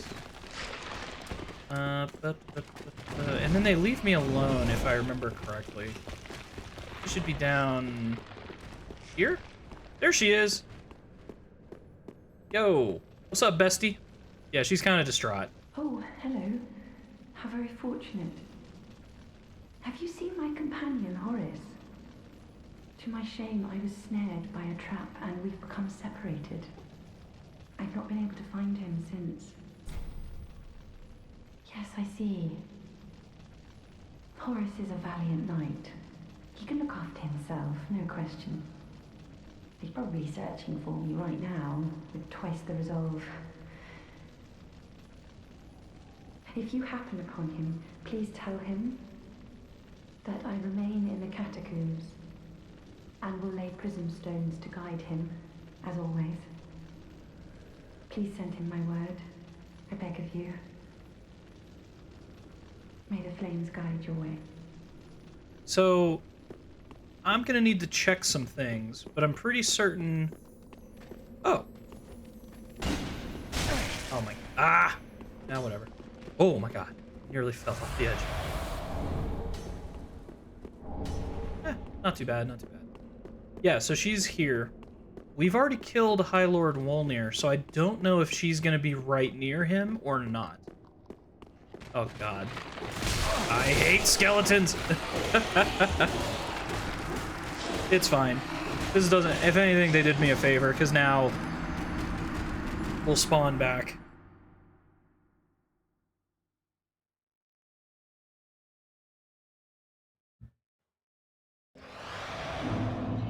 Perfect. So she should now be further into the catacombs, which means she is probably... Let's go check. So the bridge right before High Lord Wolnir, she can be seen there. I don't know if she'll go there. Because you find out that Horus is in, like, the Smoldering Lake area. And there's different things you can go do about that. But if you just don't tell her where he is and kill High Lord Wolnir, she basically just goes to... She says, like, well, I need to continue on my journey. Like, I can't wait for him for... There she is. Okay, cool. Then after we talk to her up here for a little bit... How do I do this again? Oh, crap. I forgot that there's all these skeletons.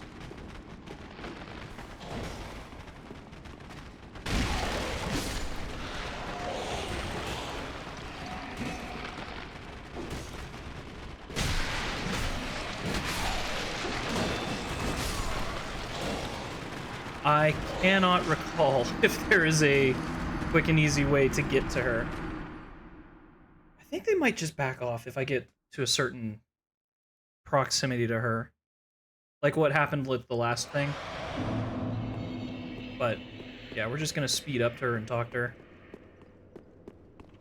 I don't think there's any other way to get to her. You have to go along that route, like that route. This is interesting. I did not expect to take this detour, but, you know, it's a cool one. And I get to show people a little bit more of the characters and what you can do, so... Alright, Henri. I know you're up here. Hey, how's it going? Ah, hello. Have you seen Horus anywhere? Oh yes, I see. I've searched high and low with no luck. Perhaps he's left the catacombs. Oh, Horus, where have you gone off to?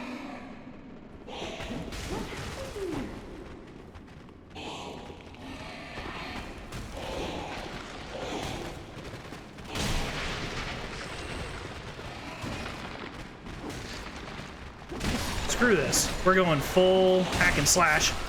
And that's what happened to me. I took down 2 of them valiantly and paid the price. Okay, so we've killed High Lord Wolnir. She doesn't know where Horus is. She doesn't know that he's in Smoldering Lake. I can't remember. From what I recall, I think he's become hollow. So you can go down there and fight him and kill him and get some stuff, but... Let's see. So she should be at Church of Yorkshire now. We just talked to her.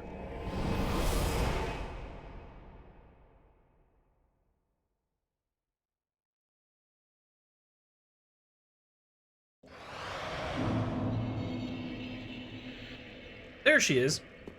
Hey, what's up, Henri? Oh, I thought it might be you. Good to see you. I never managed to find Horus. Yeah. But my duty must be done, even alone. As an unkindled Lord Seeker. For the children I knew, bless their souls. We all have our reasons, don't we? Please, take this. Recompense for my foolish request. And also a token of protection. May the flames guide your way. Man, Henri is so nice. Ah. I would do well to learn from you. May the flames guide your way. Ah. I would do well to... May the flame... Okay, so we've exhausted her dialogue. She should now be... I think if we reload the area... Yeah, she's still here, but we need to just go quick. She'll now be summonable for the Pontiff boss fight. Which, damn. We are suffering from success right now, my friends. We've got, like, what, 20 plus embers? Okay.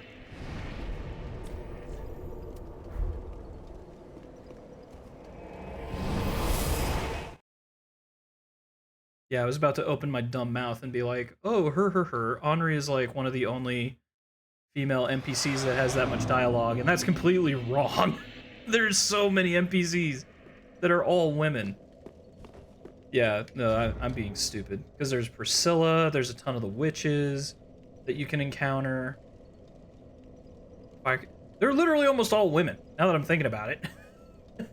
The only ones, let me think. So for the men, it's Andre, Hawkwood. Oh, dang it. I forget the guy. He's the guy that gives you like a cracked red eye orb that's in the Firelink Shrine.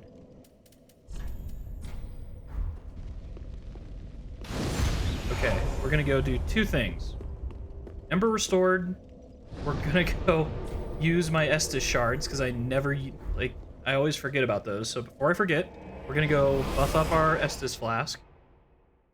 And then we're gonna go over to Pontiff.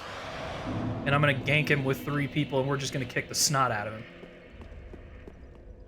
And then from there, we can start proceeding along the storyline.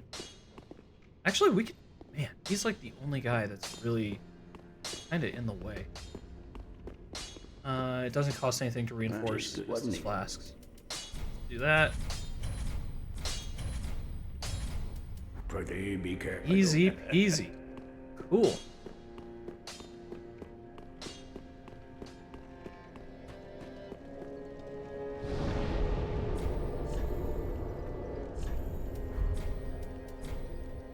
That's fine.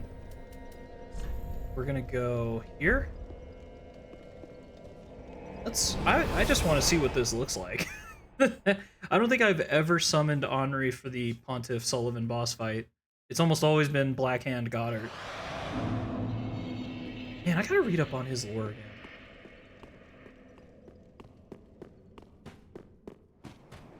Yeah, Henri's lore is that basically her and Horus escaped from being devoured by Aldrich, and now they're like, hey, we're back.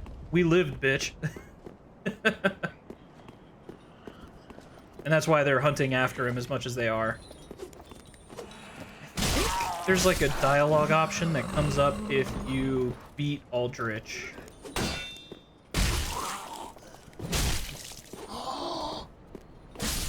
But I gotta check on that. I think this is also an Ember. Easy! Cool, done. And now the knight should have walked away by now. Oh yeah, cool. Now, there's one.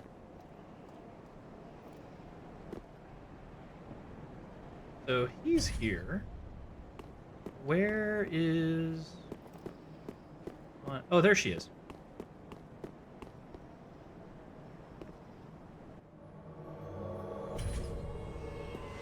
Let's go kick the snot out of this guy.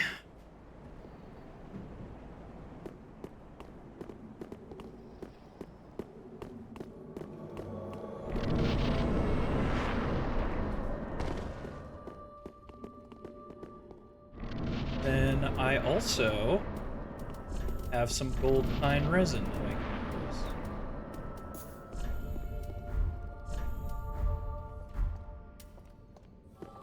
All right. Let's do it.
All right, that made that turbo easy.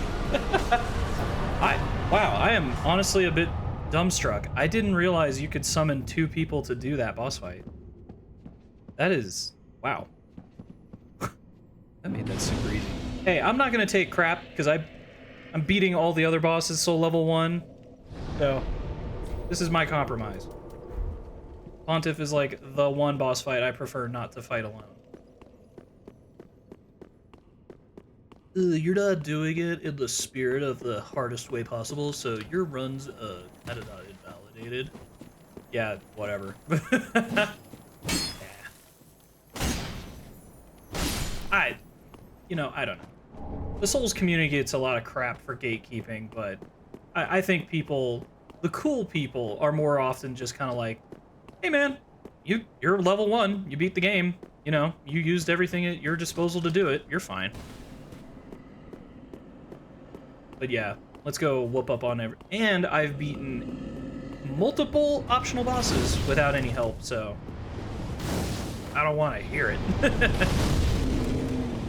That's like the one cheat meal I give myself. But yeah, let's go kick the snot out of Aldrich real quick.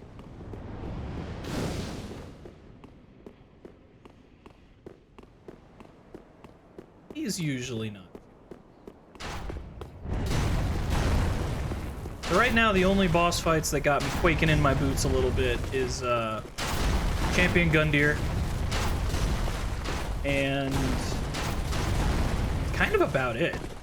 He's the only boss I don't have like extensive practice against, but I need to beat him in order to get to the ending that I want.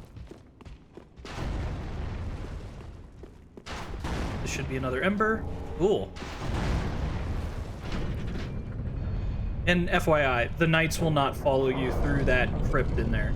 And actually, so that's supposed to be the burial ground of Gwyn.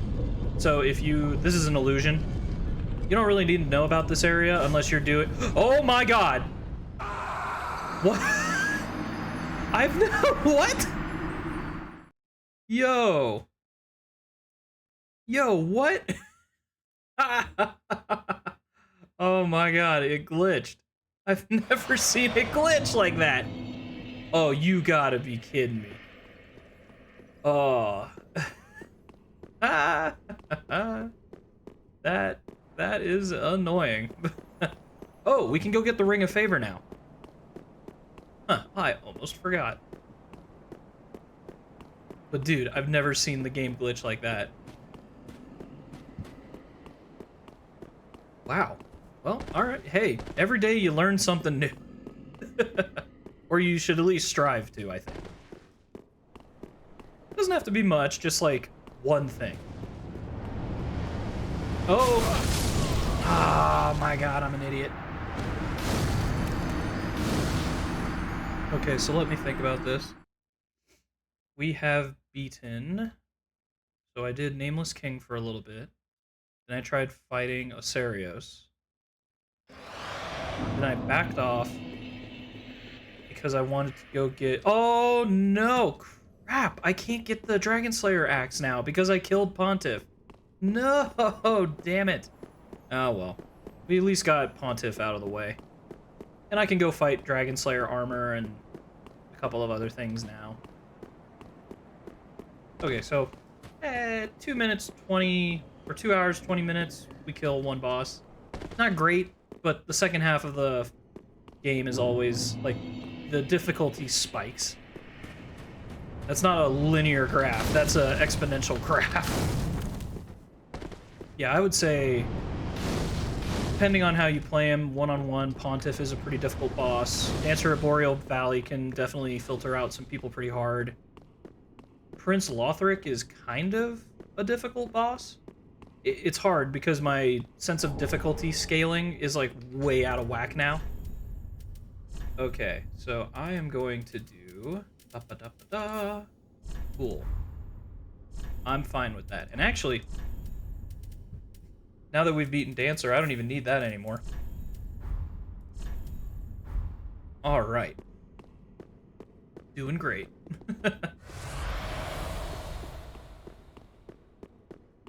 Just so much like small details in all this. It's really cool, because most people traditionally, like, you're told to learn the lore through, like, weapon descriptions, mainly. Oh, I think this is just a simple gem. I can't remember what simple does. Now that I'm, like, sitting here scratching my noggin over it. It might scale off dex, but I can't recall. Anyway. It's just really cool, because, like, you learn more about the lore through the item descriptions. You can do that, or you can... So I have, like, a couple of books that go into the lore, and it's just so endlessly interesting. Because you learn about how all the little characters are connected, and all the different regions, and different, like... just small little intricacies. And it's just so cool to see, like, one line of dialogue appear in a game that, like, reinforces all of that. It's very much a show, not tell game. Some people don't like that. I personally like it when they're not doing, like, the whole anime entrance of, like, I'm from X clan. Or, just always constantly, like, breaking out of the action sequence to explain what's happening. Like, sports anime is hilarious for that, because they'll, like, show some guy running, and then some guy will be a plant who is just specifically explaining, like, what that person is doing. Like, those, what is it, Kuroko no Basket or whatever? When he, like, goes for a layup, they're just like, oh my god, a secret technique. It's like, okay. Prince of Tennis got fucking wild. I've never watched it, like, all the way through, but I've seen, like, clips of what happens later in that show, and it is wild. You got dudes doing, like, backflips on top of an arena and, like, hitting the ball and it starts lighting on fire and crap, and I'm like, what is this? I can mock anime. I watch enough of it, I can mock it. But yeah, there's just some that I can't. I always have to check to make sure my mic's not muted. I ran into an issue with that last, like, 2 streams ago, and now I'm, like, forever constantly checking it to make sure it's not muted. Let me think. But I do admit, like, I can only watch, like, pretty quality stuff now. I can't look at more newer experimental stuff, because I either find it derivative, or there's just, like, a lot of weird stuff going on, like tropes that I'm no longer interested in. But I do think, as a medium, it really explores things that most other TV shows, like, just don't have the creative freedom to look into. So, I mean, for example, I was one of the series I've been really interested in lately is Kaiju number 8. Oh, dude, I watched the anime up until where they've released it. I then was like, I'm gonna go read the manga. And then I burned through that in, like, the same day. And then I found out that they're, like, almost right. Well, I'm speculating. I think they're right at the end. And I'm like, oh no, you can't do this to me. I wanted it to be complete. I want to know how this ends. So now I have to... And I'm like that because I constantly have to... I'm very much a binge watcher, binge reader. So if I, like, read or watch something, and then I can't get to the conclusion of it, it will be, like, months before I go back and, like, try to resume just enjoying it. But no, Kaiju number 8 was good enough. I'm actively, like, trying to check every week to 2 weeks to see what the latest chapter is. In case anyone's ever looking back through this and is curious, my favorite, like, series of all time is Dorohedoro. I love the anime, I love the manga, I love all of it, brother.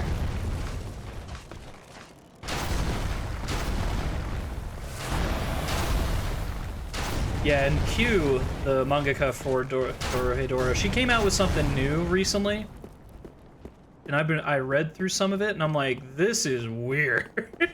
Like, Dorohedoro is very weird, but, like, her new series has, like, necromancers in space, basically. And I'm like, what in the hell is this? But she does such a good job of, like, interweaving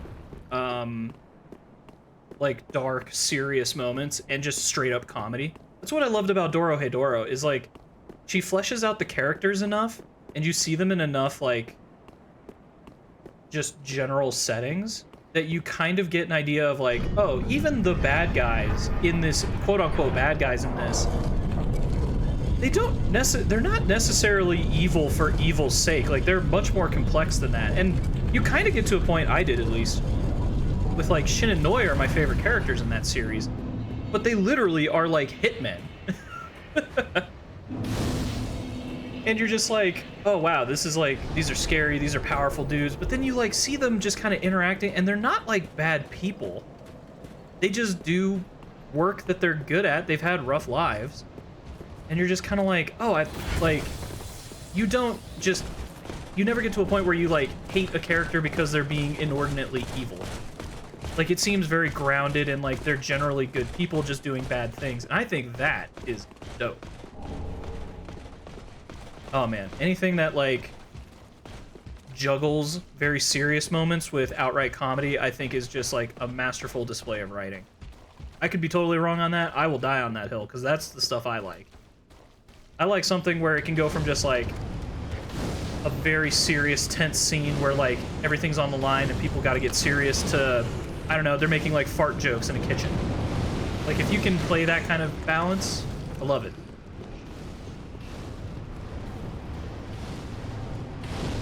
All right, let's just open this up. I can't remember if I opened that bonfire. I'm getting way too relaxed with all this, because I'm just like, whatever, I die. It's just because I don't care, man. Like, I don't have any need for souls, so like my risk meter, like my need, my sense of like, oh god, don't die, like, it's just shot, because I'm like, I don't care. So I lost like 20k soul, 200k souls. I don't care.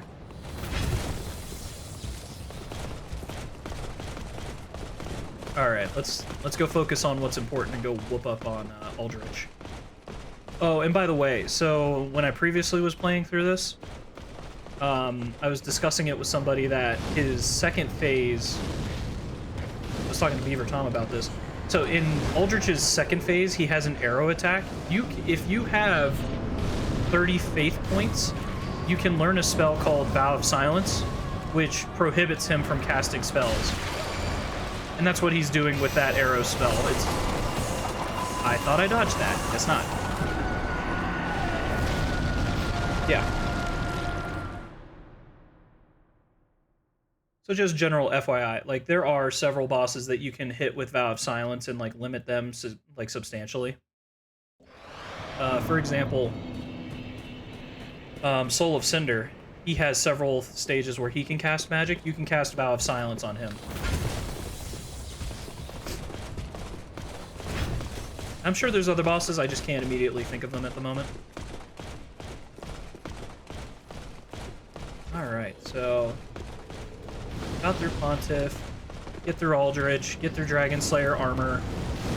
That'll be a pretty good set. If I could get Ocerios today too, I would be pretty happy.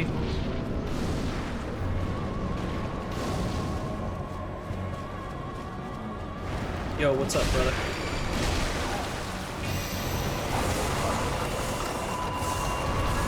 Oh no, oh no, no, no, no, no. Get away, get away. Man, I gotta start minding my P's and Q's. It just feels like my stamina is like so bad.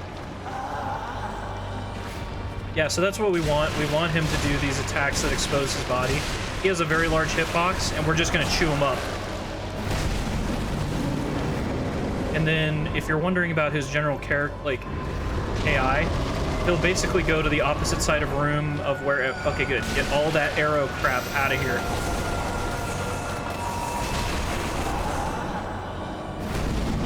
Okay, we're gonna need to start sprinting. Should appear there, or... Ah, he countered. That's fine. That's fine, fine, fine, fine, fine.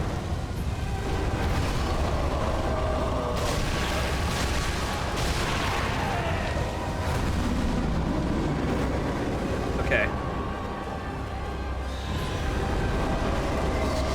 This is hilarious. I've never... Oh, that's perfect. Let's go. I can't see where I'm at, but we're... Just keep fucking him up.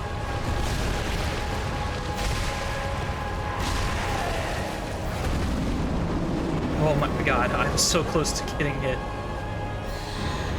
Okay, we finally got him to spawn over here in the opposite corner. Oh no. Crap. Okay. We just gotta keep on running, brother. Oh my god. Oh my god. And of course the soul missile goes through the building. Okay. That was just bad luck. Normally if you get close to him as he spawns, he won't probabilistically shoot arrows.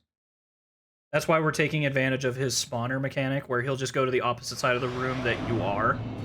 We're trying to abuse that so that we can anticipate it, get in front of him, and that he will not tend to generally cast the arrow. Sometimes we just get unlucky, though. I was literally right next to him when he spawned, basically, and he still hit me with it. We're working with probability distributions. We're not working here with, like, a set structure or decision tree. All we can do is abuse our leverage to the extent that we can create the best opportunities to win. All right.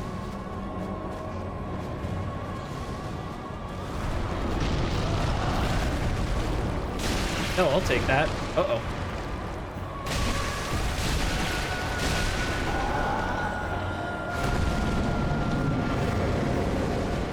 So he should spawn over here. Yep, called it. Oh, perfect. Oh, I forgot about the crossback. And he crashed my game. Oh, man. Come on, brother. What is going on with Dark Souls 3 lately? This thing has been crashing way more often. Oh, brother. Hold on. Yeah, it's gonna... Okay, fine. It looks like something finally picked up on that. Alright, cool. Let's just relaunch. It happens. It's not a big issue.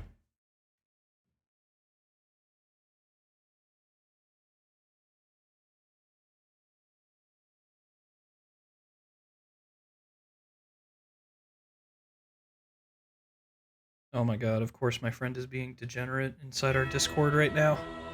Anyway. Yeah, you can come yell at me all you want, but you crashed. It wasn't me. Yeah, shut the hell up, brother. Hopefully it puts me right outside the boss fight, but I suspect I'll have to start over from the bonfire, but whatever. Yo, what? What? What is going on? Oh my god, I have no mouth and I must scream. What the heck? Oh, it probably did the death animation, but it didn't know to... Whatever. Whatever. I'm gonna file that firmly under that. Oh man, I was watching Super Jail one time, and there's a scene, I can't remember the names of like all the characters, but like the short squat dude who's kind of like a bureaucrat, he takes like some concoction that makes him super steroided up. And he starts fighting the bailiff, like the super buff security lady, and she has a line that like stuck with me for years, where she's like, she grabs a filing cabinet and she's like, "You better file this under X for extreme beatdown," and then she like starts hitting him over the head with it. It's so stupid. I love it. Dude, the dumber the joke, the better. I love dumb jokes. Uh-oh. Not gonna hit me. Rules for thee, but not for me, Aldrich. If you would just hold still, so I can hit you. Okay, that's pretty good.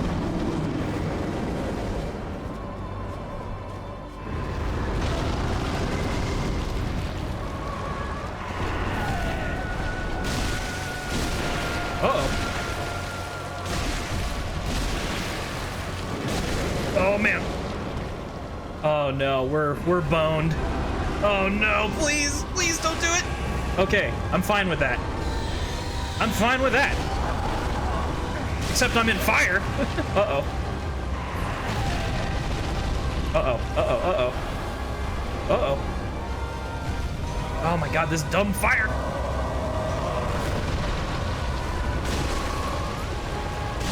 Aldrich, you sullen wench. Oh boy. Oh, you better not cast that arrow. Good, good. Oh no! Dang it! Forgot about the return slash. That's fine.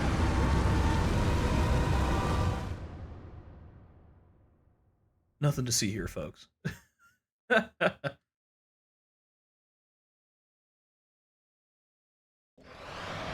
Man, this will be kind of crazy. I wish I would have made it so that... Man, all the rest of the endings depend on either me leveling up or fighting Champion Gundyr, and I do not want to fight Champion Gundyr. I can probably beat him. I think I can beat him. I just need to... I don't have data on what is parryable. And I think I have an idea of what is. I think his charging attack in second phase is most likely parryable based on the thrust damage it does, but I could be totally wrong. Plus his halberd in general looks like it's very parryable, so... I don't know if he has too many weapons that are like flat out like cannot parry. We'll see. We'll take collect data and figure it out.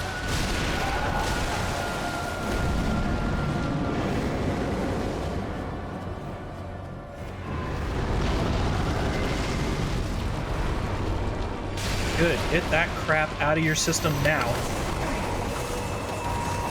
Okay. Yep. Run away. Heal up. And then he should be over here. Damn. Come on.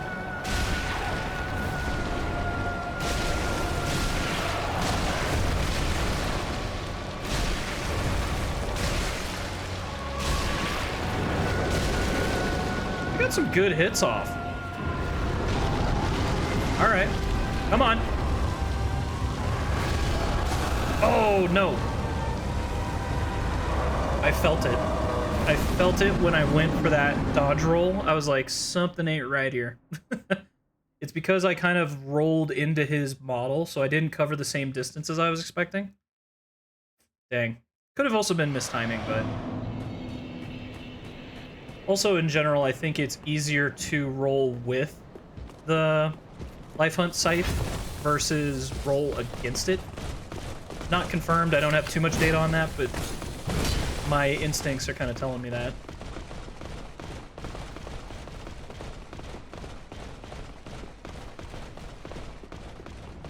Well, I mean, this is already kind of dope. I mean, Pontiff was basically going to be a bottleneck for any of the late game bosses, so now that we got through him, I'm not too scared. Can I do this real quick? Oh, sick. I can. And I should have enough time... Yeah, there we go. Yeah, I don't care about all the magic missiles.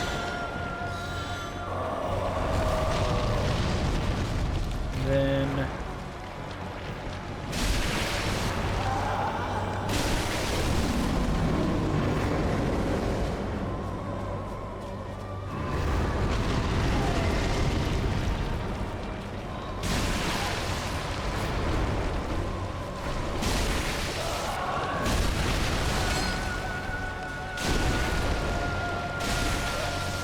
Yeah, this definitely becomes a boss fight where it's like, good lord, I need so much stamina just to keep my DPS up. That's fine.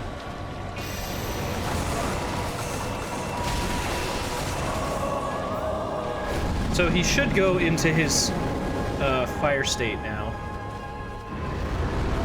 Okay, not too bad, not too bad. Come on, come on.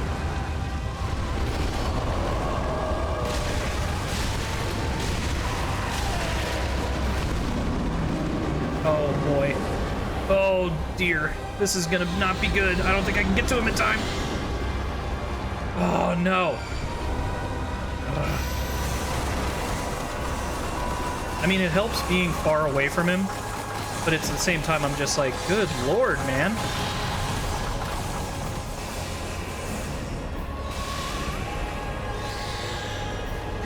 I ain't afraid of no ghost. Come on, brother.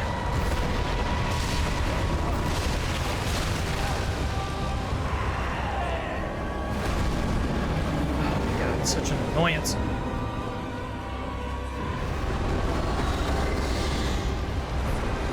Uh-oh.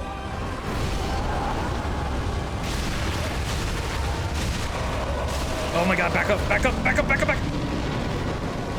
The reason I'm running away from him is every time he does that, like, spawn or despawn, like, the area around it basically turns into AoE, or it has a area of effect damage.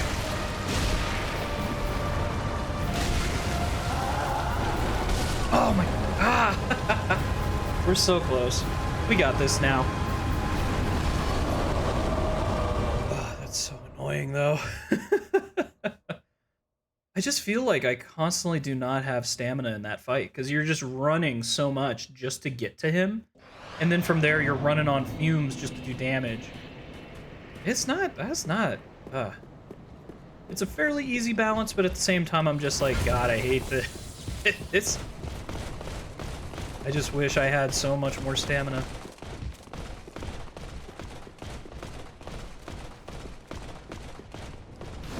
We'll get him, though. We'll get him. If I can get his health bar under his name in, like, what, 5-6 attempts, we've got this.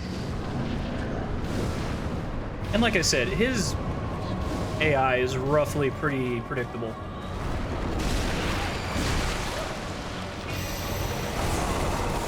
I'll take the damage. Oh, okay. Man, I'm getting greedy with some of this. Okay. I'll take it. Not bad. I don't know where he'll spawn. Okay.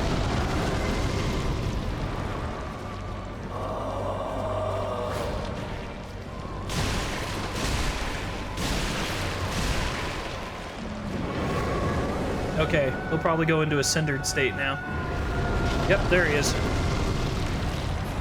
What's up, brother? That's the exact move I wanted.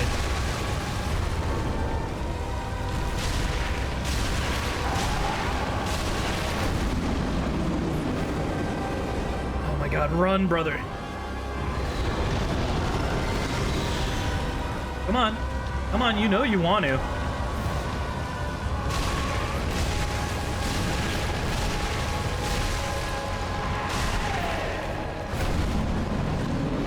Take a little time off, get some extra endurance. Totally fine with that.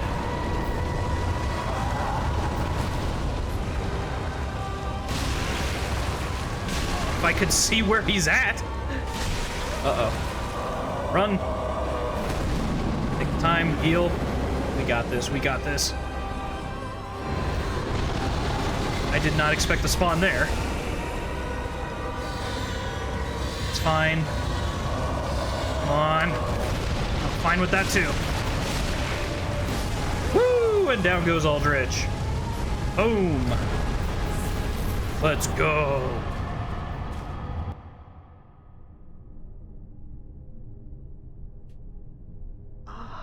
Unkindled one. The fire fades and awaits its one last reward. Sorry about that, Emma. I know I killed you to fight Dancer of Boreal Valley sooner, but my bad. Pretty certain you were gonna die anyway.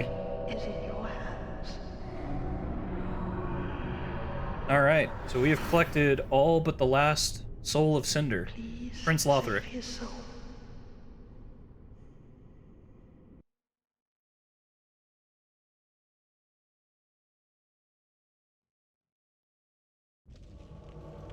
Okay, you know, not bad. Considering I've been doing different quest lines and kind of messing around, not bad at all, not bad at all.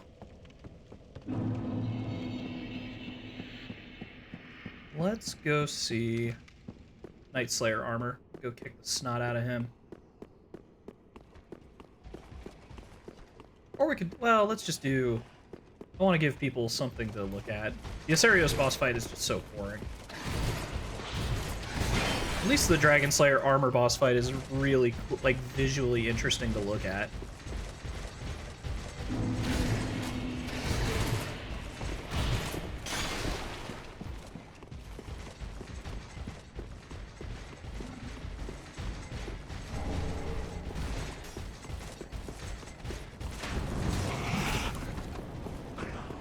That's so cool how the eclipse looks like a smoldering ember. It's so cool. Okay, there's the bonfire.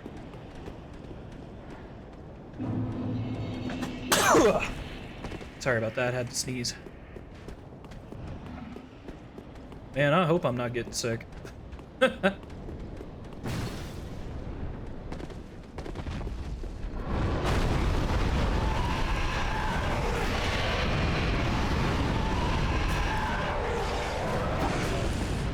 Oh, ooh, ooh, ooh. That could have ended bad.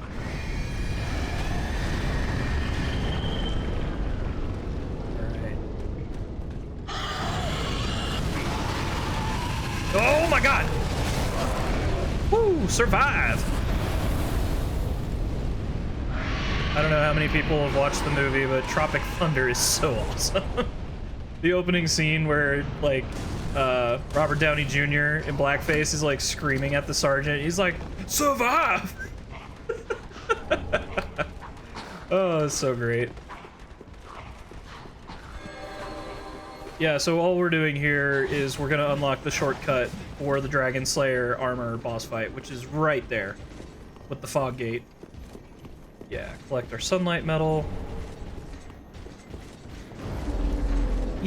You can't kill me. Oh wow, he got close. He got really close.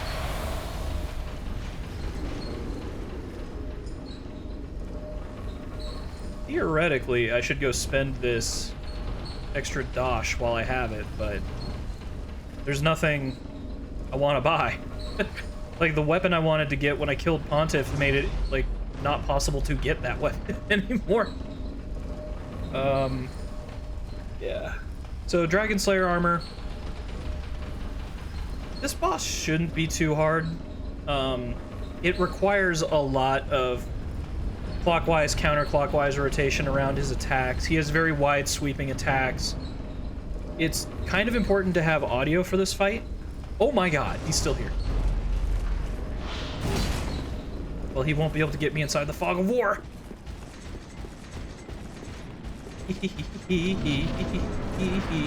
I'm gonna go fight something scarier. Alright, come on. I think I could just walk around this. Yeah, there we go. Come on, brother.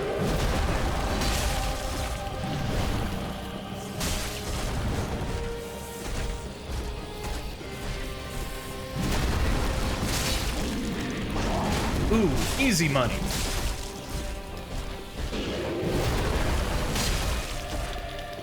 Come on.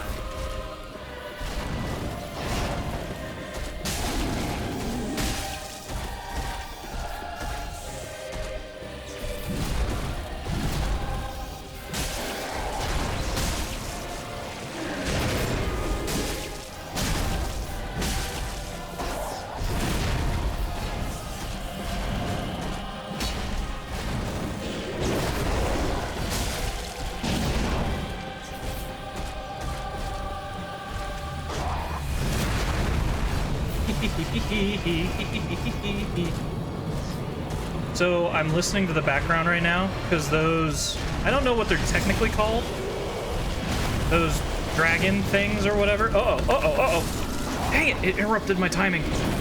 They do that. They'll have like different magic missiles that they'll be sending at you, or they'll have a laser beam. Basically, they're the one thing from basically me crushing this guy like a Coke can. I die way more frequently to the environmental spell casting than I ever do to Dragonslayer armor. That's probably just meant to counterbalance it. crush that guy like a Coke can. Hey, Mr. Pudge.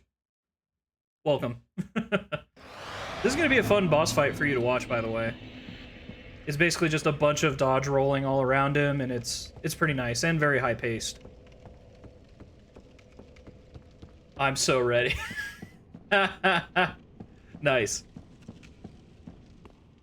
How's your day been going, man?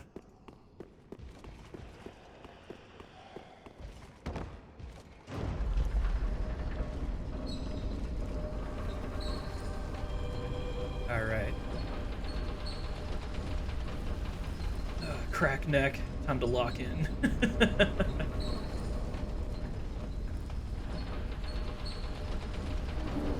Yeah, thankfully this boss fight doesn't have a lot of attack combo for like variability. You pretty much know what you're getting. The only thing is that as he gets into his second phase, he'll start attacking more relentlessly. He just has a very much walk you down style of fighting. The good thing is, so do I. So, bring it. Yep. Yeah, just wide sweeping motions.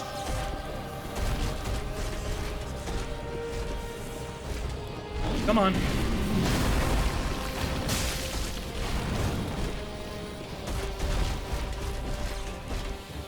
Come on. I know you want to attack me.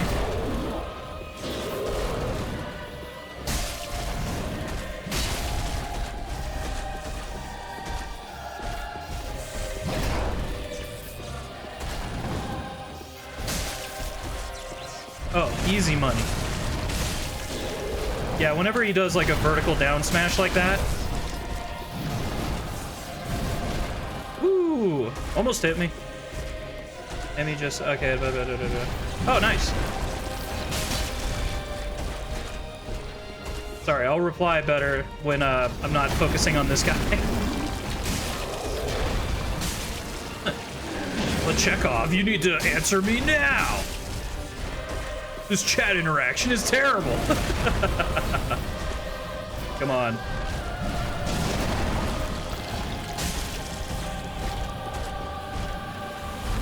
Yeah, that's right. You back off.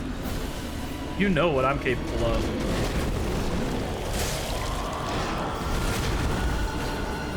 Oh boy, they're about to start doing magic.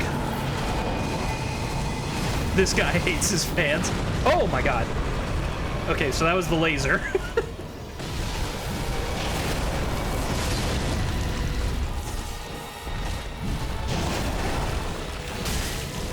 I'm not scared of you, guy.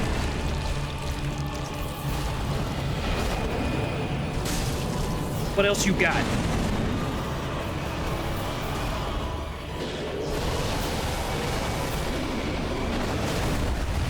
Two-piece chicken McNobody. Oh, easy money. Let's go.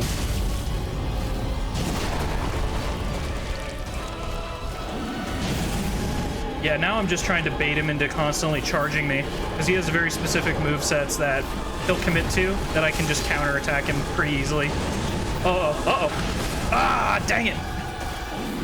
As soon as I said that.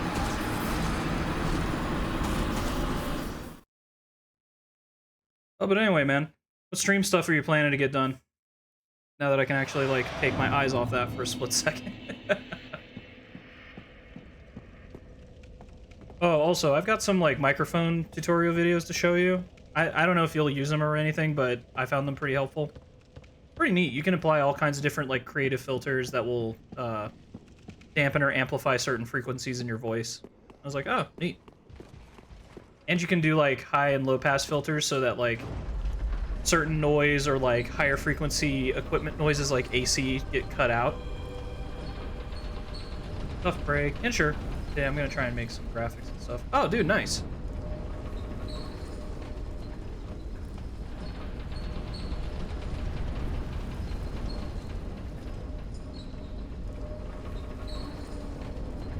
Let's see. Yeah, this boss fight. I found those in OBS, got a gain and noise suppression on my mic already. Yeah, man. I'm talking about, oh, what's the other thing? There's like some custom interfaces you can download that are also very helpful in addition to those. All right, gotta focus. Gotta lock in.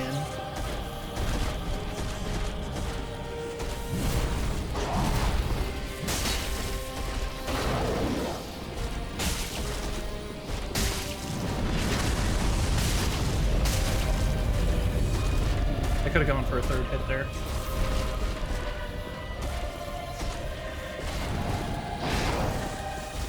Oh! Aha! Free money.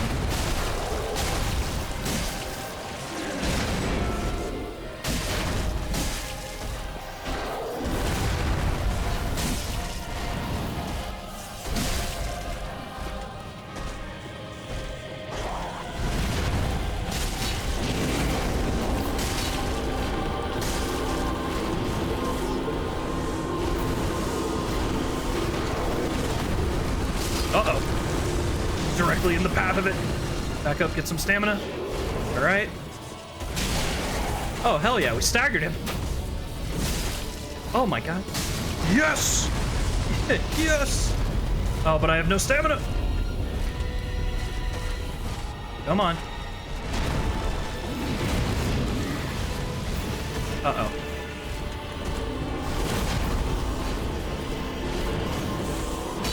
Oh my god! I'm mistiming the range! That's fine. It's fine. Easy enough.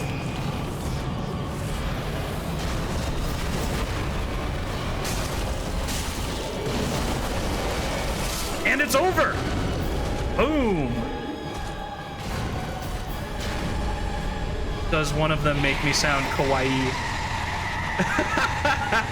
No, but if you... Well, hey, I don't know. If you find that, though, give it to me. That would be the funniest shit. Oh, man. Alright, so I think that was my 4th try. New Game Plus, Soul Level 1, taking down Dragon Knight, or Dragonslayer armor. Woohoo! Alright, we already beat Pontiff, so we can get into the Grand Archives and go fight Lothric. Can you give me a quick ooh victory speech? Or screech? Do you want screech or speech?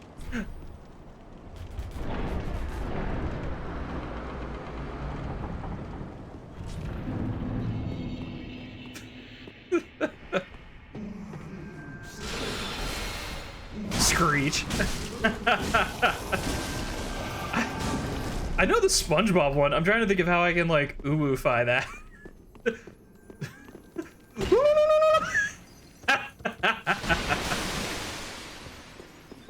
Oh man. Let's see here. Yeah, these Grand Archives are kind of interesting because they have like cursed limbs that come out of the bookshelves and everything. And the way you prevent yourself from taking damage to it is you literally dump your head in wax. Man, it's magic. I ain't gotta explain shit. Uh-oh. Uh-oh. Okay, cool. Ah! Quit attacking me. This is workplace harassment. Leave me alone. Yeah, like if I get too close to these bookshelves, they should start doing it now. Oh, hey, Crystal Lizard. Yeah, like that. Oh my god. Leave me alone. Hey, check it out. I don't care what you think. Okay, should be able to just run by this. Bosses can't hit me. Stupid idiots. Oh boy. Oh no. Ooh, thank God. I thought he was gonna be able to hit me. No! What? Where did that... What? Okay. I'm not upset. I'm just disappointed. That was some BS. Oh man. Oh, whatever. This part, like, I usually just breeze by it. It's nothing super serious. We're just gonna run by all these guys, unlock some shortcuts. The only purpose of this is for us to... I am disappointed. Son, I am disappointed. Man, you want to talk about throwing it back to some old school memes. Dude, I looked into it. I didn't know... I don't know if you've ever watched Power Thirst. Power Thirst is like 17 years old. And if you look at the math on it, I think YouTube came out in like 2004, 2003. Are you fucking sorry? I love that. That's so awesome. Man, I still remember when the memes had it was like a picture and then like a black outline. Oh my god, really? Ah, that's fine. The timing on that sword attack is super awkward from that gremlin, because he basically just like holds it up over you for like 10 seconds.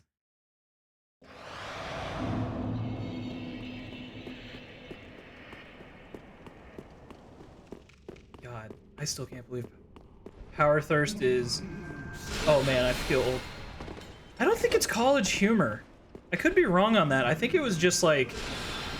I know what you're talking about, though. It feels like it could have been a college humor skit. But the one where it's like... Power Thirst in new flavors like banana, fizz bitch, and gun! Literally watching. Oh! Never mind then. I only saw it on YouTube. I didn't know it was a college humor skit. And there's like... I think there's at least 3 of them. Literally watching it. God knows how many more we need. Energy legs. Oh, so stupid. I love it. Oh no, they've gooped me, and now they're stabbing me. Oh my god.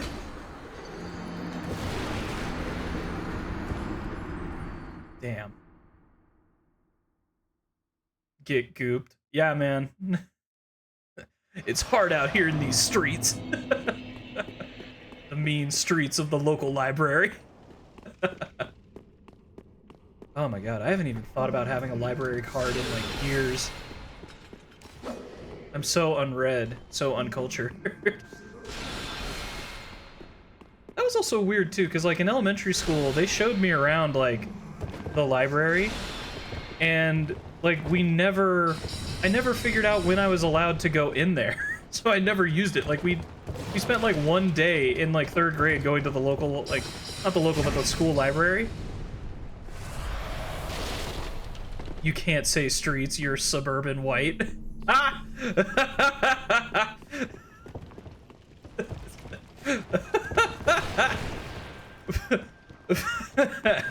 In the mean Northwestern Avenue. It's actually funny. There's a UFC fighter. His whole bit is being the West Lynn gangster, but you find out that like West Lynn, Oregon is like super rich. So even the nickname itself is like a play on the fact he's not being serious. Ah, whatever. All damage. Who cares? Yeah, yeah. Oh my god, please, please, please, please, please, please. Oh my god, why? Leave me alone. Why do these things not have a duration? Oh my god. That was probably the most stressed I've been this entire stream. I was like, why is it still coming? Oh man. Oh, also, give me your review of Power Thirst.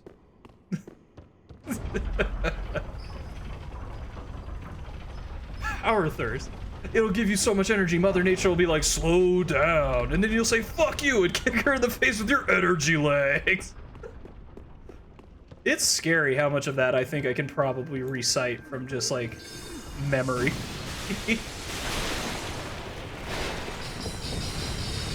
My review, it's a solid 9 out of 10 on the nostalgia meter. That's fair.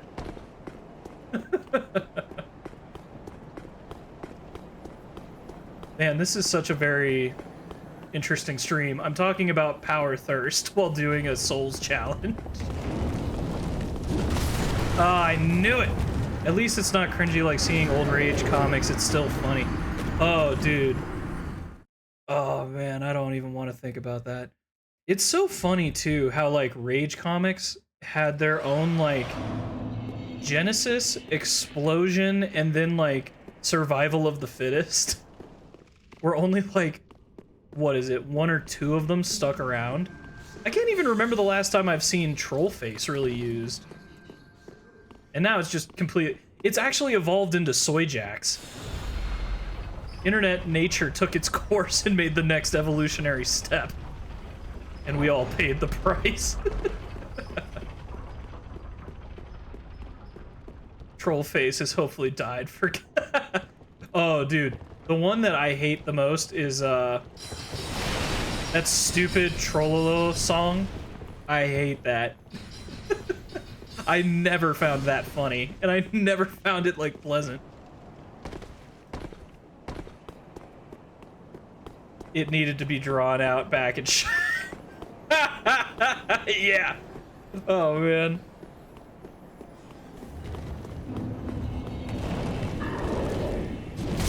Oh, come on, man.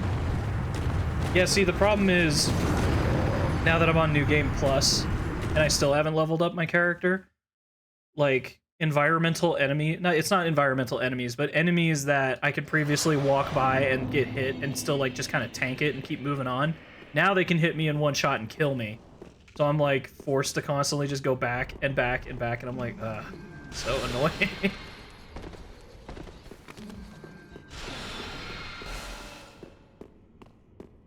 Yeah, what's another, like... I'm trying to think of, like, another nostalgic meme. There's definitely some stuff from, like, Newgrounds that I can think of, but I can't remember the immediate name of. Oh! Do you remember, I think it's a game called Pyro Sand? And you could, like, select different sands and then, like, selectively ignite them. And, like, one of them was C4. And then they had, like, all these different, like, weird combinations you could have, like, sand, C4. Those are the 2 I remember, but I know that they had more. And you could basically, like, fill up a box with whatever distribution you wanted and then ignite it to set it off. It's a pretty fun game.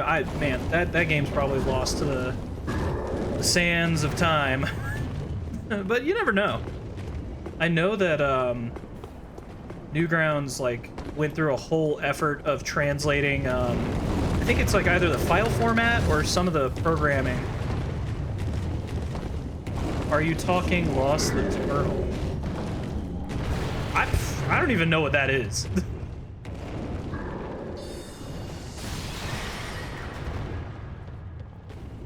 Lost the Turtle. Oh, are you talking Toss the Turtle? Oh. I think I know... Yeah. I think I know about that, but I'm aware of it. I'm having a hard time immediately remembering it at the moment. Because it's like... Isn't that the game where he shows, like, a swinging motion and you have to click it, and depending on when you click it will determine the trajectory it takes? And you're just going for, like, the farthest toss you can do.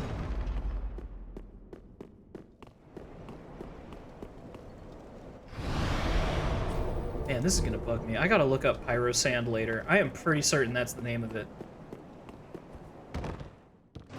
Somewhere out there on the internet, it's gotta survive. Yes, and it's very bloody and gross. Very fun for... Oh, do you remember the games that were, like, stick figure fighting?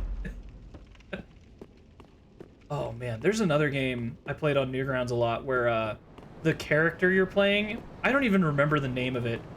The character has, like, a skull for a head, And it's like Wolfenstein, like, but you're very graphically, like, going around an office building and killing people. Like, you start with a chainsaw, and then eventually I think you get, like, a submachine gun and all this stuff. And it's just, like, the most random thing. But it's just so gory that I was like, oh, I like this. Just casually playing it inside of, like, a school computer class. Like, middle school to elementary school.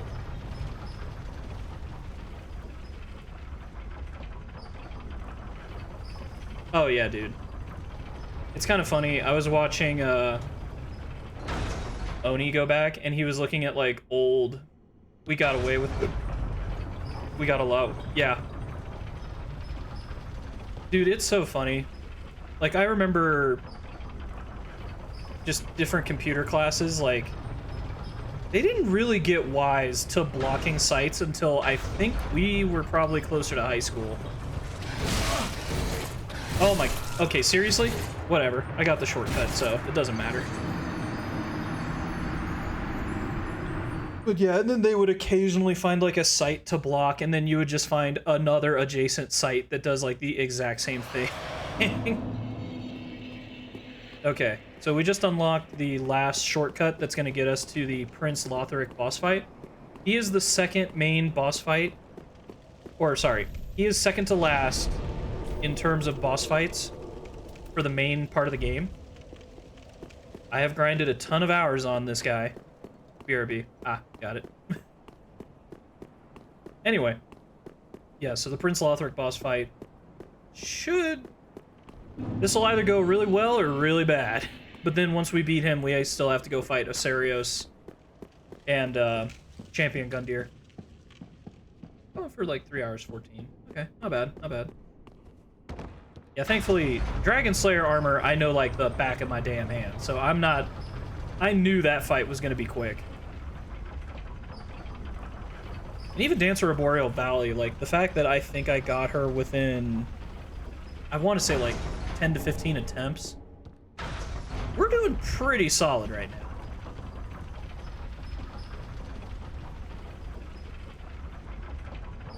And then I think I've got a pretty good recipe for beating up Prince Lothric, so hopefully he doesn't take us too much time. I mean, hell, I think I literally beat him in my first try last stream. That was wild.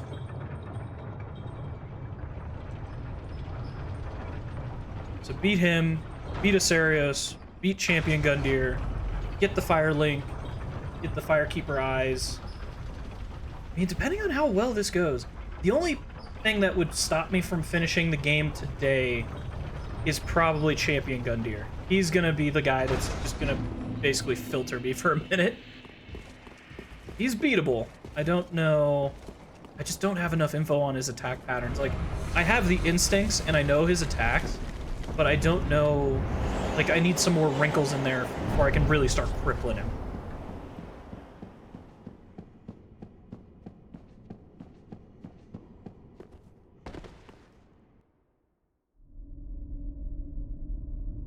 Oh dear. Another dogged contender. Welcome, unkindled one, purloiner of cinders. Mind you, the mantle of Lord interests me none.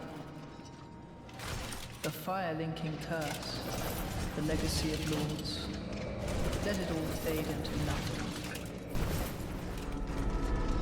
You've done quite enough. Now have your rest.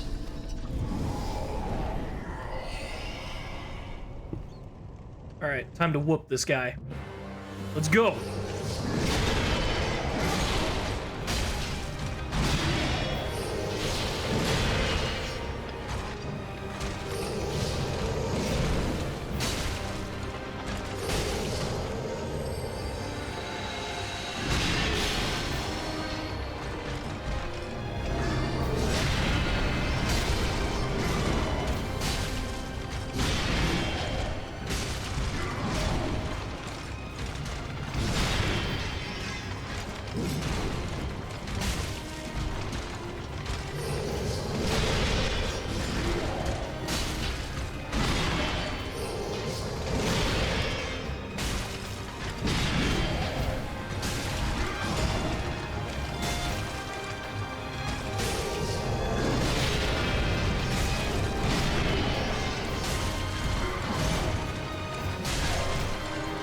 got the crit.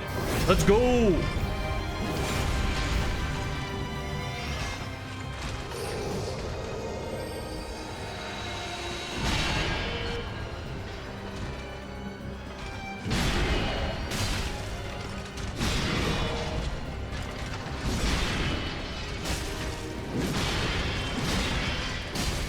Oh, we are in the money.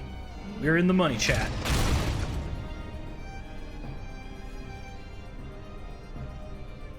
All right, let's go.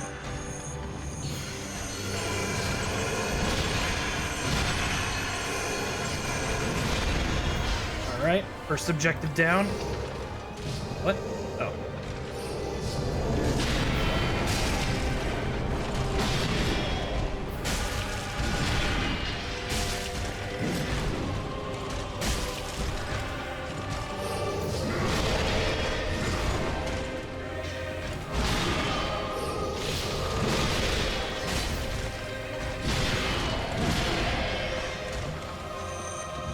Whatever, I'll take it.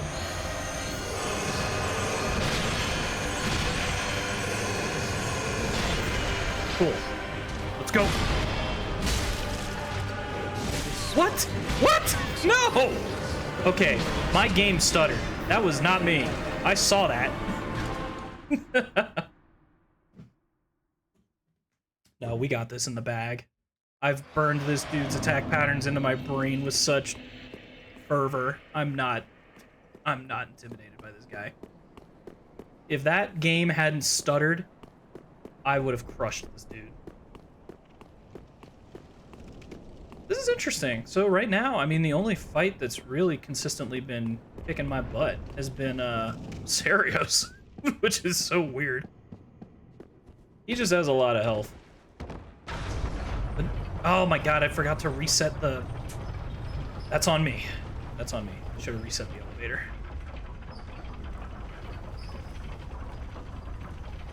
Man, I'm getting hungry.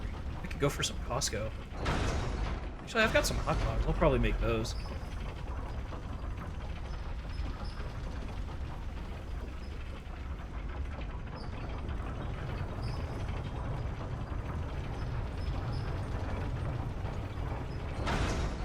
Okay, so we're gonna reset the elevator. I said, reset the elevator. All right.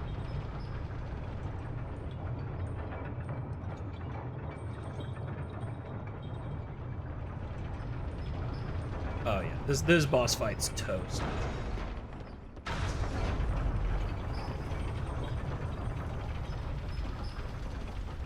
Yeah, once I got pretty much in his second phase, that magic, the homing magic missiles that he does, like, once I got around that, I was like, oh, you're toast, buddy.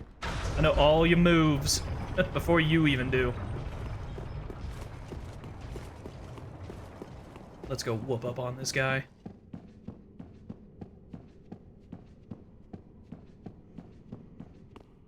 I need to put my coffee machine, like, right next to my streaming setup.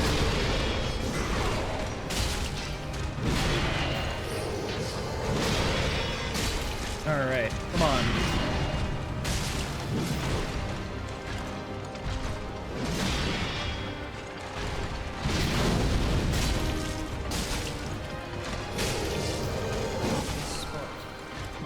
What is going on?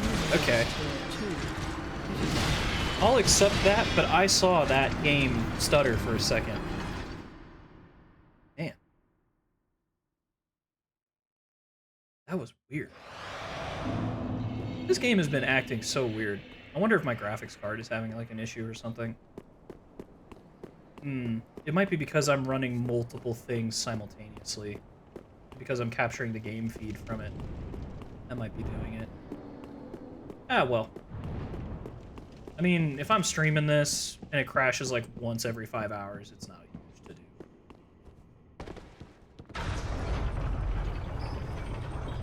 Man, I am hoping at some point, like, I can get up to 20 followers, though, just so that I can unlock the... so I can start using, like, fist weapons.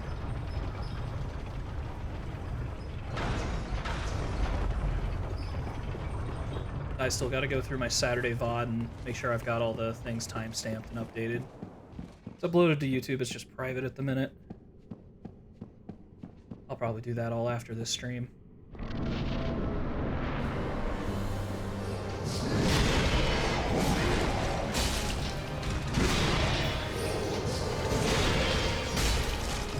Yeah, I'm gonna draw him more to the center. That's perfect. The only issue is if you're near the stairs. There are some times where you'll dodge roll from his attacks, and it'll inadvertently put you on a trajectory you weren't expecting. So he'll do a downward diagonal slash, and what's happening is, as you're going up the stairs, if you roll up them, you're like, oh, I should be safe. I'm rolling under it, but you're actually getting pushed higher up into the trajectory of his sword as it's coming down. So you're going to want to avoid that.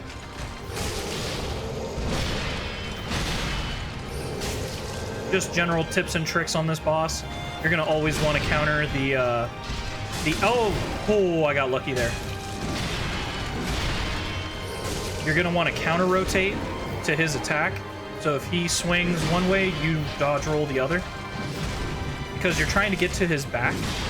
And this is important for the second phase of the boss fight.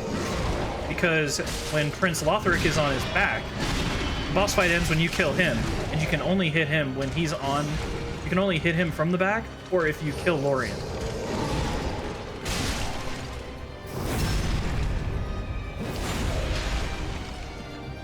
Do this.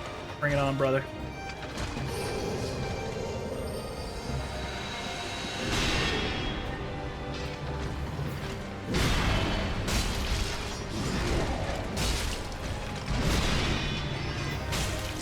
Cool. In fact, I think I'm close enough. Okay.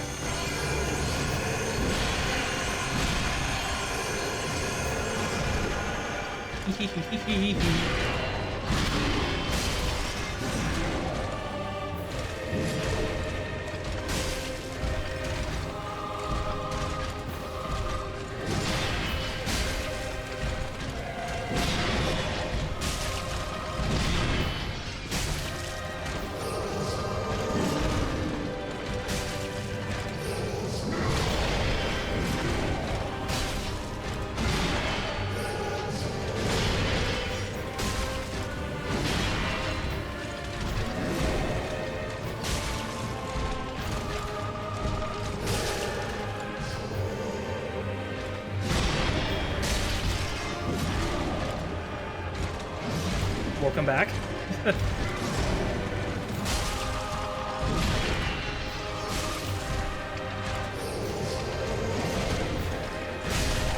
Woo! Got the crit.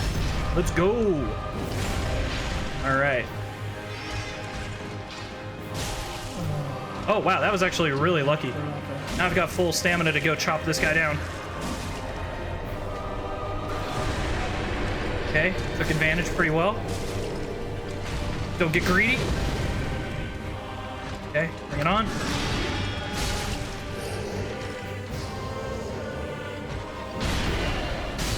And we win. Third try, and down he goes. Woo! Hoo-hoo! Get dunked on, kid. Second to last boss fight, beat him in 3 attempts. New game plus, soul level 1, let's go.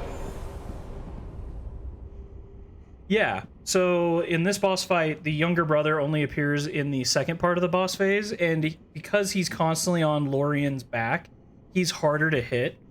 But what I try to tell people to do is when you're only fighting Lorien, the elder brother, in the first phase, you want to counter, you basically want to roll into his attacks, because it'll open up the best opportunity for you to escape to Lorien's back. That becomes important in the second part, phase of the boss fight.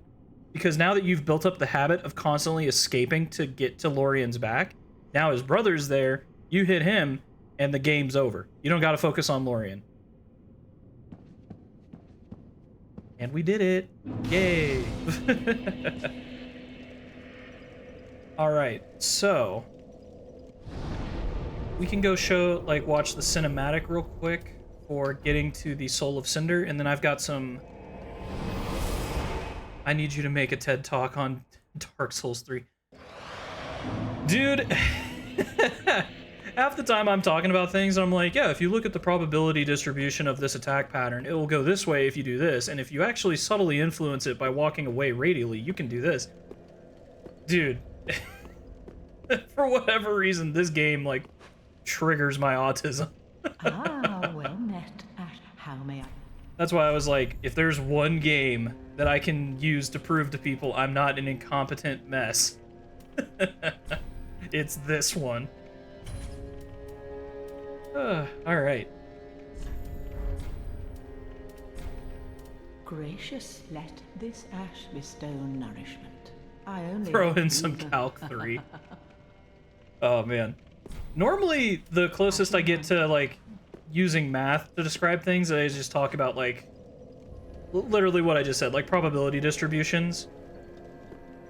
And then, like, for example, with Boreal Dancer, or Dancer of Boreal Valley, I'll just be like, oh yeah, you just do, if you just get closer to her, it'll be more likely that she'll go into these attack patterns, and then some of these attack patterns are distinct, you know when they'll end, so then you can get in, get 2 hits, and leave. Man. I'm still intrigued by doing a no-hit run, but I'm gonna have to think about that and find like some examples to see what other people have been doing, because in my head, like, I have an idea of how to do it, like get a weapon, kind of stay on the outside, and basically I would level up magic to be assisting. But I think depending on what rule set you go by, they don't even allow you to use like sorcery or miracles. Oh, sorry, I got distracted with talking. I can show you a cutscene real quick. So there's 5 Lords of Cinder. We have 4 of them basically said, screw this, I'm not helping you, and left. So then we had to track them down, kill them, and bring them back as ashes. So we have all their ashes now. How you'd be able to do it without using magic. I mean, so you've seen some of my boss fights where I'm like barely getting hit, if at all. Like, it's possible to do it, but well, so I'll tell you the one thing that looks like it's going to be critical is having a bow and arrow.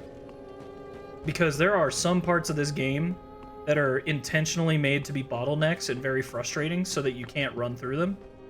And the only way I can think of that you're going to get by some of those sections is if you have like a bow and arrow and can just like stand at an edge somewhere and shoot them and like just kill them ahead of time. That's probably going to be critical. So some mixture of magic, bow and arrow, and like a long range weapon, I think, is like almost mandatory. Supposedly there's some weapons that have like really high DPS that you can use. But yeah.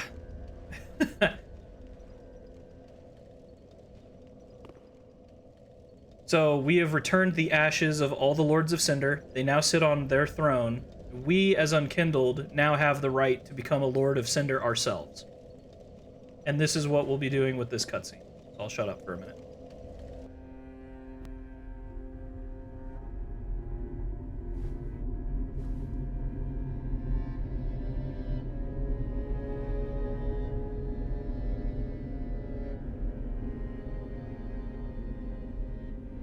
Noble Lords of Cinder, the fire fades.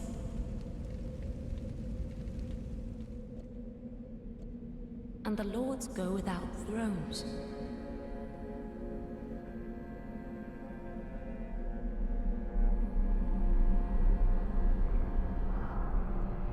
Surrender your fires to the true heir.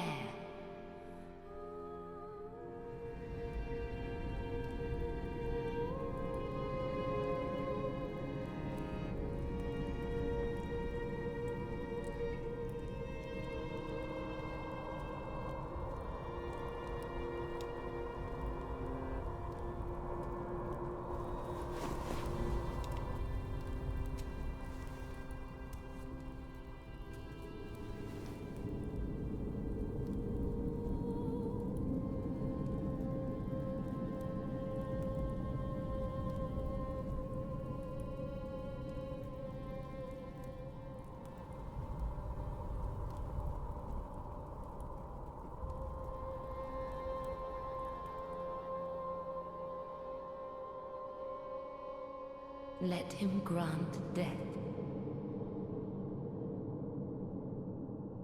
To the old gods of Lordran, deliverers of the first flame.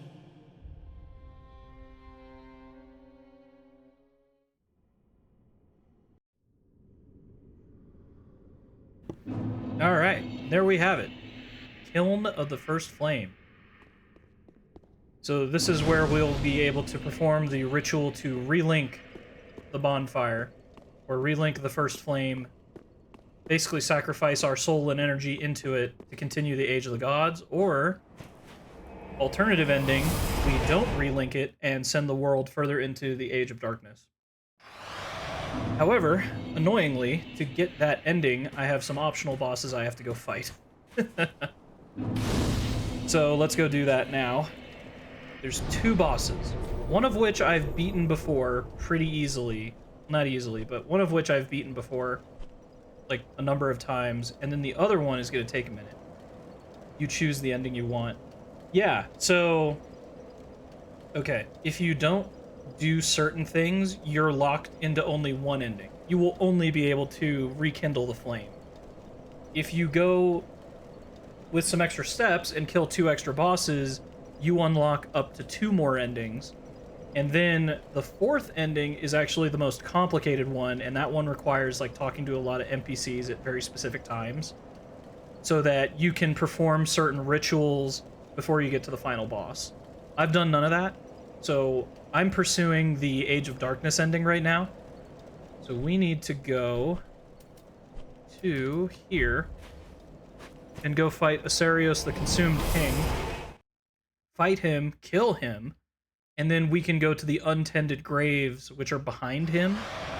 So in his chamber, he basically has a place that looks like Firelink Shrine, but has been absorbed into the Abyss. There's another boss fight there known as Champion Gundyr, who's got me shaking in my boots, because he's kind of a tough fight.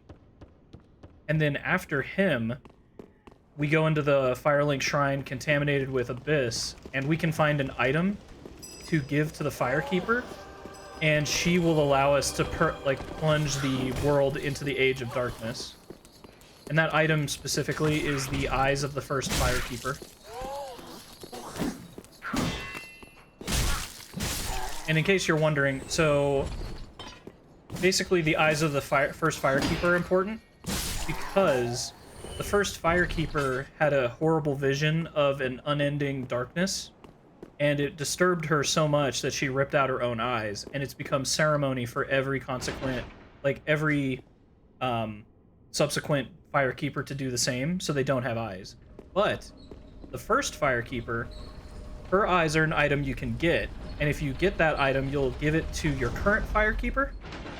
She will then see the same vision, but then inside of that vision, she'll see smoldering embers, which harken to the idea that even with choosing the darkness, the fire will eventually come back in a stronger form.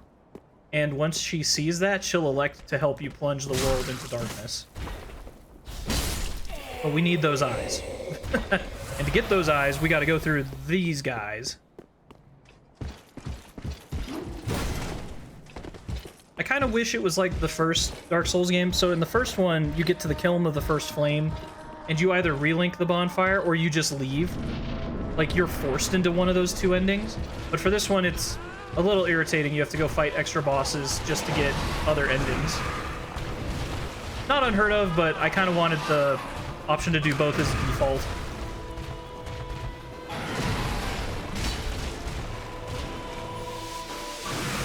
So this is Ocerios, the Consumed King. He basically went crazy trying to replicate dragons. He wanted to be a dragon because he wanted their immortality. He's basically cray-cray, and we need to kill him.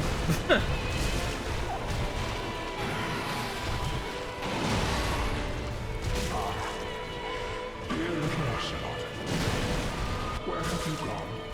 Are you hiding from me? Come out. Come out. Oh my god. Oh no. You were born a child of dragons. What could you possibly fear? Now, show yourself, Boreal. Oh, thank God, I can take the hit. Dear little ocelot. Yeah, this fight's kind of a pain, because what's going to end up happening is he has a ton of health. And it just takes forever to kind of grind him down.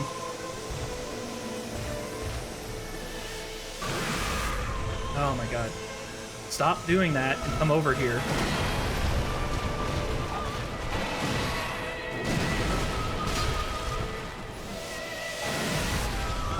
I hate this guy.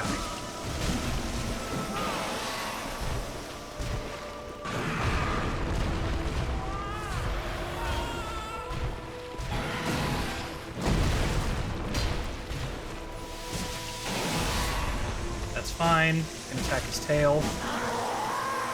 That's not fine. I didn't want him to go into his second phase. Uh-oh. Oh, we staggered him. Oh my... Dang it. Got too lost in the sauce.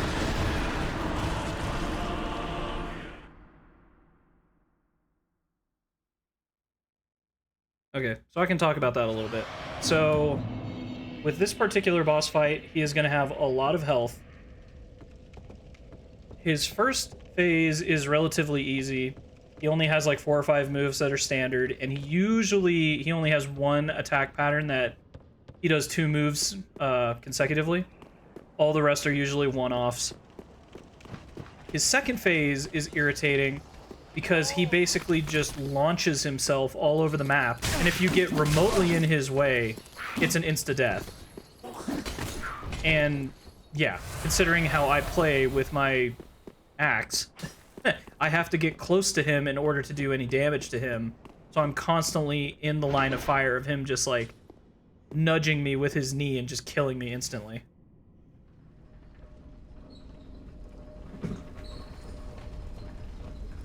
But he's beatable.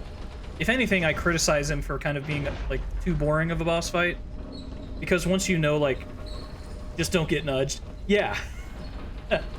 Up. Yeah, whatever. Yeah, the part that's, how to say, so when your camera auto locks onto him, it'll lock onto his midsection, roughly his center of mass. And when you're underneath him, when he's on all fours, it can cause your camera to go to like some weird angles and like distract you or make you unable to see everything that you need to see. So you are actually usually better off like not basically locking it. You're toggling your auto lock camera just so that his model doesn't forcibly shift your view and perspective. That's in the second phase. For the first phase, you're roughly fine. The only trick is to keep him in the center of the room so you can take advantage of him whenever he's doing ice magic. So, like, see right there? I can attack his tail now. Oh my god. Yeah, I just mistimed that, but you want him in the center of the room so that whenever he does his magic, you can walk easily to behind him and start hitting his tail. Otherwise, you have to, like, start going up the ravine, like the damaged walls and stuff, and it becomes much harder to see him, and you're much more likely to get hit with something, like one of his follow-up attacks, because you just can't see him. His character model is so big that when you get so close to him, like, you can't keep everything in view.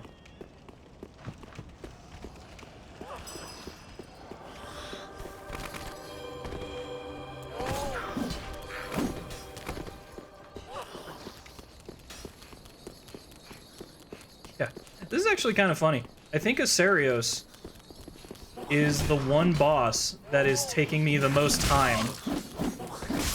Oh my, I hate these things. This is always the frustration with working on New Game Plus, is that, like I said, enemies can literally just, like, almost all enemies can just one-hit kill you now. And they have all these choke points, not even choke points, but just, like, the fact I have to run all the way back to that boss fight and I have to go through, like, at least run by six enemies is always just kind of annoying.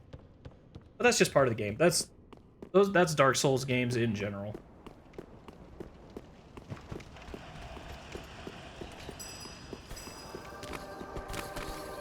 What's funny is I tried to look into if I could use, like, poison to just gradually reduce his health.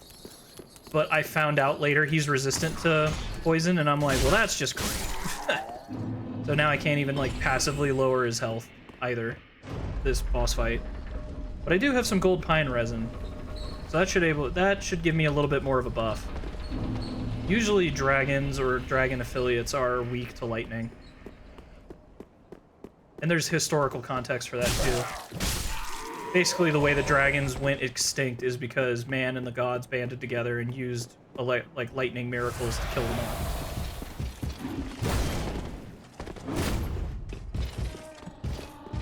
All right. God, I just want this boss fight to end. At least Gundyr is like a visually interesting fight to look at. This guy's just a bullet sponge.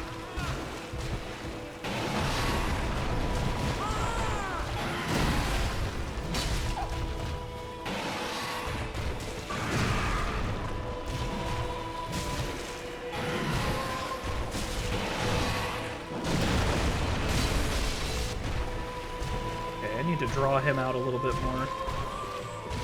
Okay, that's pretty good.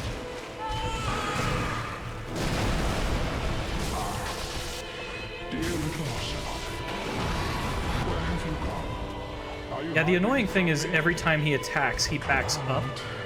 And I don't like that, because if he's against the wall, then it's hard for me to walk behind him whenever he does magic. So I'm constantly having to, like, force him back out by letting him advance on me. Show yourself, Ocelot. Come on. My dear little Ocelot. Plus, I just hate his voice. I hate everything about this dude. I hate the way that you walk. I hate the way that you talk. I hate the way that you dress.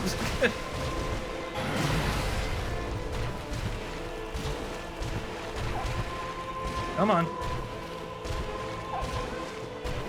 Yes. Now you attack, and I hit you.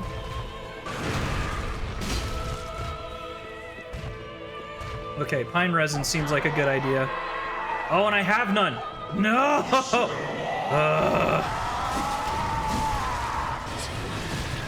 Uh-oh. Stay out of the way of the knees. You are the biggest hater.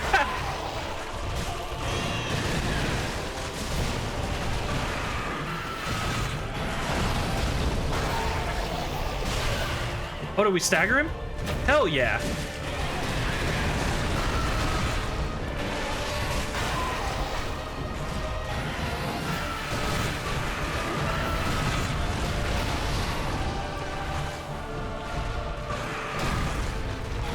Oh my god. Oh my god. Whew. Can you, like, please get out of my face?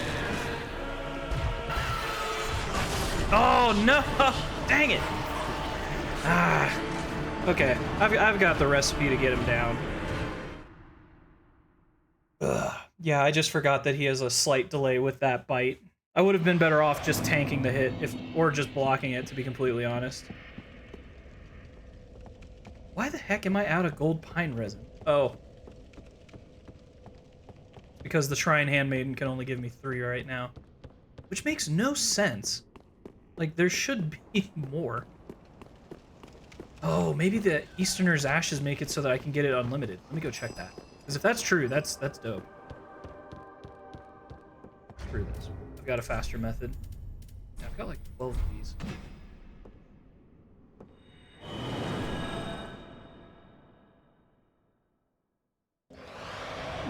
Alright. Let's go see if I can get pine resin. Ah. What? Why is it 0? Yo, this sucks. Whatever. Fine. Ashen Fine. I'm gonna look that up real quick. I swear there's something in here. Cause that's worth a detour. Let's see real quick.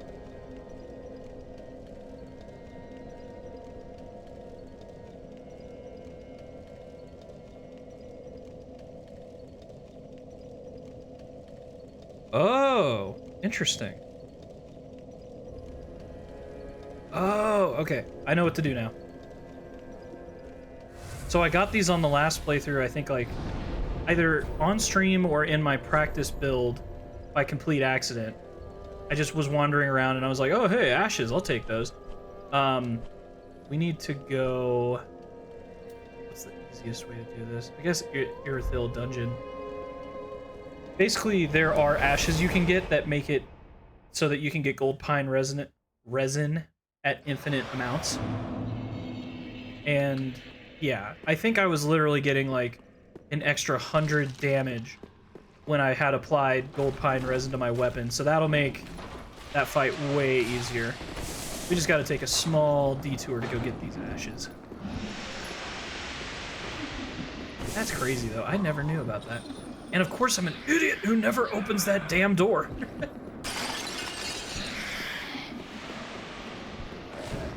we're gonna walk through here. We're gonna unlock the door. Open the door, get on the floor. Everybody walk the dinosaur. Go down here. Roll over here. And then pull this guy.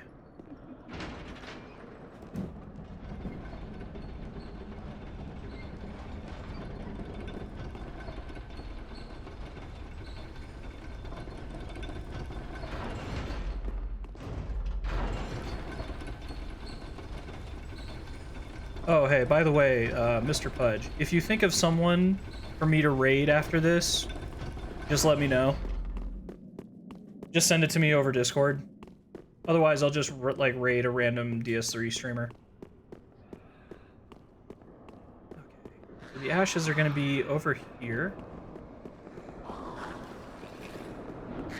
Not this guy, but in here. I don't care about dying, so I can grab these really quickly. There it is. Those are the ashes we needed. And shut your dumb ass up. Ah, whatever, it killed me.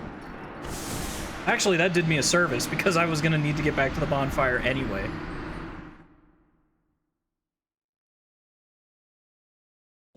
Alright, let's do this.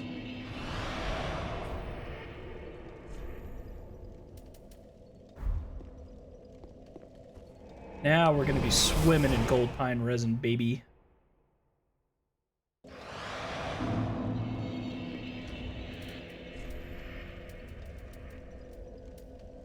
I think that's a soul of a great champ. Oh, hell yeah, brother.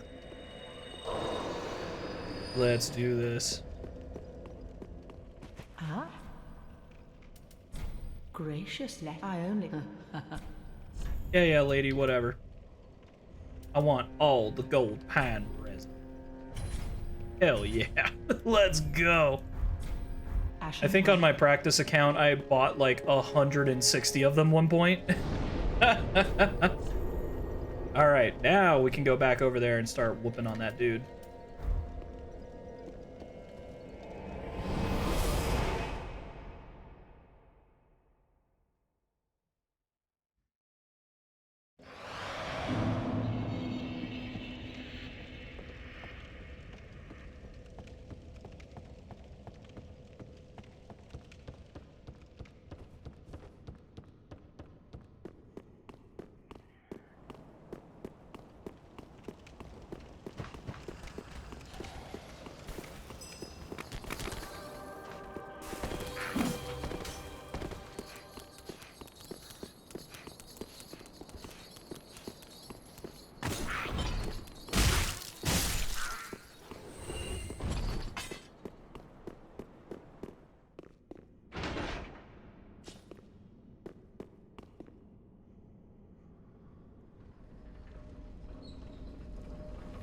Man, I gotta watch the way that I'm sitting. I can feel my back already being like, just kind of awkward, and I'm like, ugh. Oh, the joy of getting old. Back pain. Okay, we're gonna do a couple things here. Oh yeah, I got like 24 of these things. Ember up, and let's go in there and whoop the crap out of this guy. Yeah, I'm gonna need at least 2-3 embers, probably. Not embers, but pine, like resins to last me for the duration. Oh my god, run! Run, you idiot! Oh, thank god. Alright, your time is over.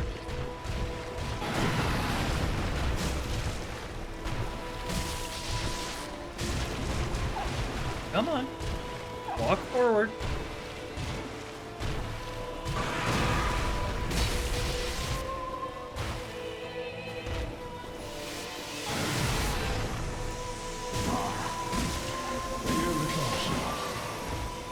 Where have you gone? Are you hiding from me?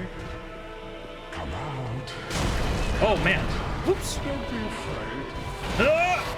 Okay. Child of dragons. Come here. What could you possibly fear? No. What is going on with the audio? My dear little Ocelot.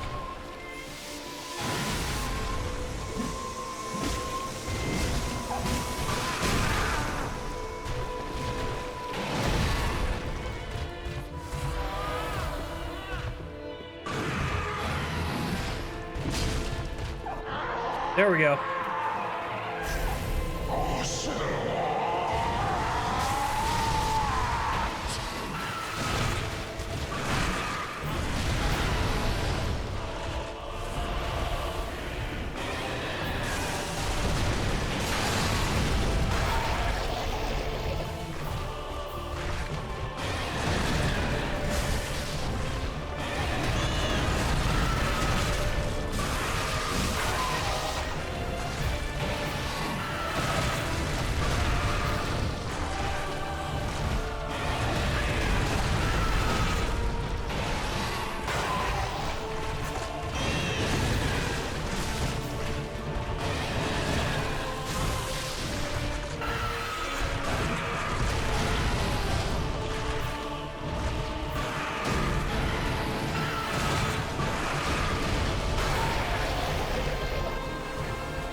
Oh, dang it.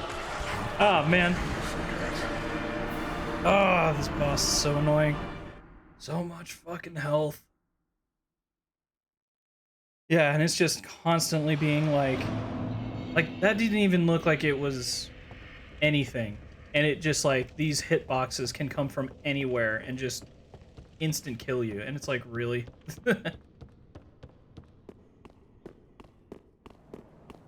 Oh my god, and I have to fight him on every single ending. Ugh, that's annoying. Actually, maybe not. I think I can technically get around... I only need him for the Age of Darkness endings, or anything related to it, I think. Fuck off. I hate these damn gremlins. Hey, please jump in that hole and die.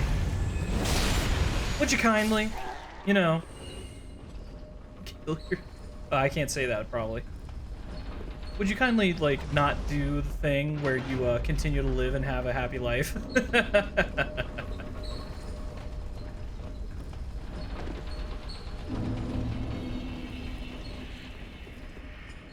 I'll Ember again for that. Fine. We've got, like, a pretty damn good supply of pine resin, so... I think I can just War of Attrition this.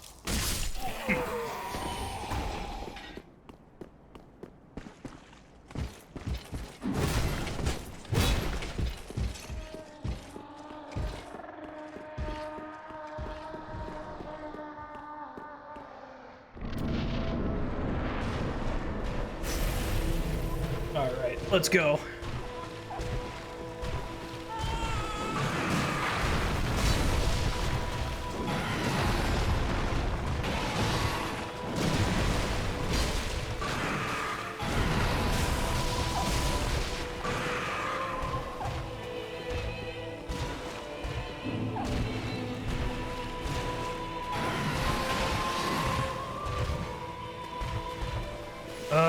That's so annoying.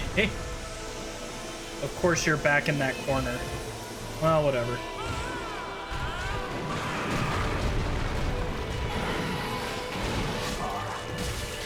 Dear little Ocelot, where have you gone? Are you hiding from me? Come out. Come out. Don't be afraid. You were born a child of dragons. What could you possibly fear? Now. Oh god, is his model stuck? Oh, there he goes. My dear little Ocelot.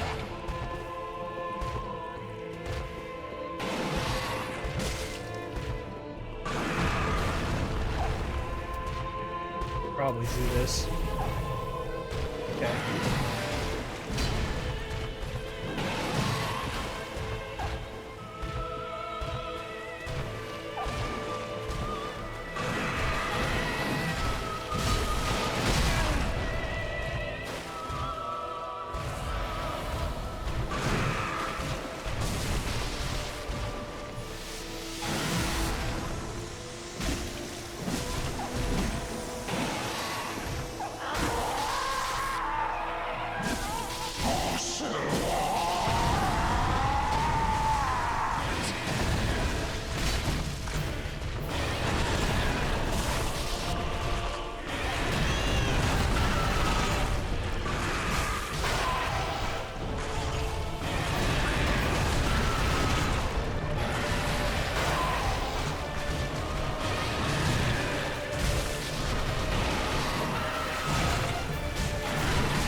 What?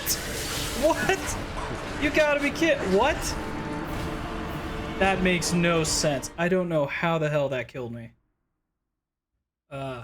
Whatever.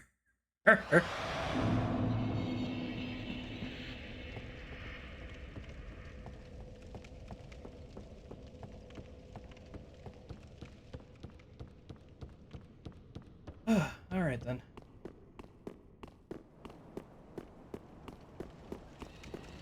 I mean, we got all the tools to do it. We just gotta execute. I mean, it literally comes down to that.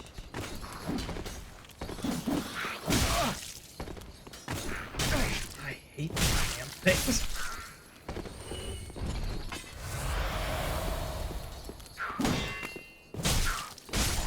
All right.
me. Come out. Come out. Don't be afraid. You were born a child of dragons. What could you possibly fear? Now, show yourself, Ocelot. My dear little Ocelot.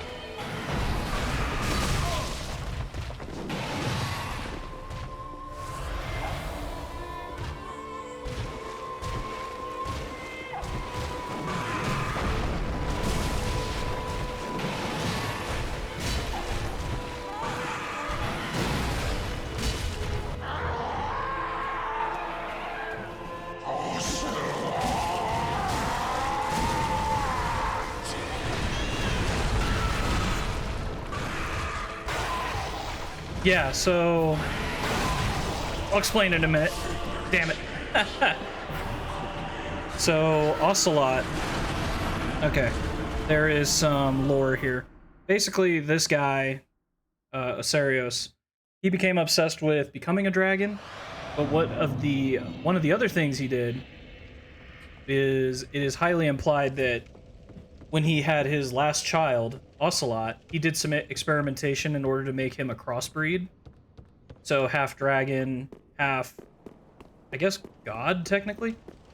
Anyway, one of the things that you find out that we know from previous Dark Souls games is that there have been other characters who have been, like, crossbreeds who are half dragon, and they gain the ability to turn voluntarily invisible. So pretty much so Ocerios is like mad. He's crazy. And so he thinks Ocelot is like just playing a prank on him by hiding and turning invisible, when in actuality Ocelot is either dead or just flat out not there. So that's why he's like ranting about Ocelot showing himself and why he keeps talking about Child of Dragons and all this other stuff. And eventually, when Ocelot was born, his wife, Guinevere, left. She was previously a daughter of Gwyn, Lord of Sunlight, and that's how there's a connection to the original Dark Souls 1. And a lot of the characters that he had, so Lothric and Lorien are both sons of Ocerios and Guinevere. So there's tons of characters throughout this game who are basically this guy's kids. We're only seeing the end form of it.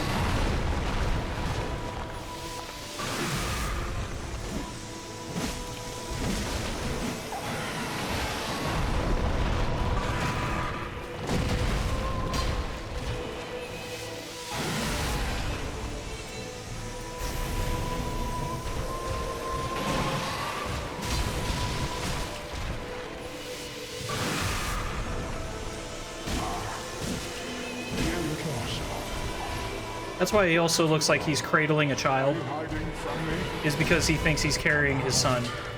Come out. Don't be afraid. You were born a child of dragons. What could you possibly fear? Now, show yourself. But as you see in this animation, like, oh my, damn, that's kind of tragic. Dude, there's a lot of characters in this game that are tragic. In particular, oh, hold on one second. Just saw something. Never mind. Yeah, so there's another character. He's kind of known in the mythos as being, I think, the best sorcerer who ever lived. His name is Big Hat Logan. As you can guess, he has a big hat. But he basically became obsessed with trying to find immortality, or trying to understand it. So he went to the Grand Archives that Seath, the Scaleless Dragon, had been maintaining. We need to back up even a little bit further. So Seath the Scaleless is basically a dragon who is an albino version of a dragon. He didn't gain the scales of immortality, so he became obsessed with immortality research after he became a traitor and betrayed his fellow dragon kind. With that information that he gave Lord Gwyn, Gwyn started a civil war against the dragons and basically made them go extinct by exposing their weakness to lightning. So then Big Hat Logan, who is like revered as being an amazing mentor and teacher and just great dude, he goes to Seath's library where he's been accumulating magic information for like hundreds of years. And he starts learning about immortality, and in the pursuit of doing it, he goes mad. So he goes crazy, and then I think the character kills him or something else happens, and it's just like every nice character you find, basically you've either run into a messed up character that has a tragic past, or you're watching a character go through the steps of becoming a tragic character. The same thing happened with Solaire in Dark Souls 1. He was obsessed with becoming gloriously incandescent and worship the sun. And you find out in one of the endings that he basically succumbs to a parasite that is showing him like a perpetual vision of the sun. And he's happy, but the parasite is eating his body alive.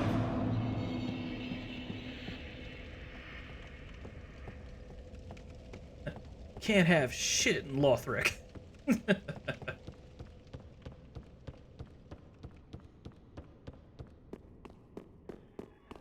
And it's actually even crazier, because the whole reason that Dark Souls 3 is even going on, so the reason we as the Unkindled have come back, the reason we were summoned by the bell to come back is because Prince Lothric, he rejected his fate to become a Soul of Cinder, or Lord of Cinder. He was like, yeah, I was born for this, I'm strong enough, I'm not gonna do it though. You find out that Pontiff Sulyvahn, basically, he's trying to plunge the current world into the Age of Darkness. What he did is he convinced Prince Lothric not to relink the fire because he was his magical mentor. Then what he did is he basically is trying to keep you, the player, from rekindling the first flame. So he places several boss fights in key strategic locations so that you cannot get to the previous Lords of Cinder and bring them back by force, or just talk to them. So he's already stacking the deck against you. You then find out that Guinevere, who was one of Lord Gwyn's sons, who basically created the chosen undead prophecy to keep rekindling the fire with humans, you find out that basically Pontiff Sulyvahn took him and fed him to Aldrich. So he's fucked around with the royal families in 2 countries, led to the direct death of a god, all to bring about his means of basically making the world plunge out of the Age of Gods. And he's done countless other things too. Like the children of Ocerios and Guinevere. He's like subjected them. So Dancer of Boreal Valley is highly implied to be one of his daughters. They were either locked up, killed, or he forced them to basically become monsters.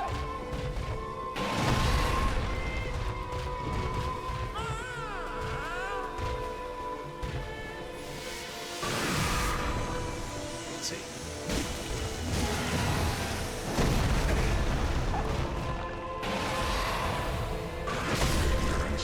That was my bad. I forgot to use the Ember before I got into the boss fight.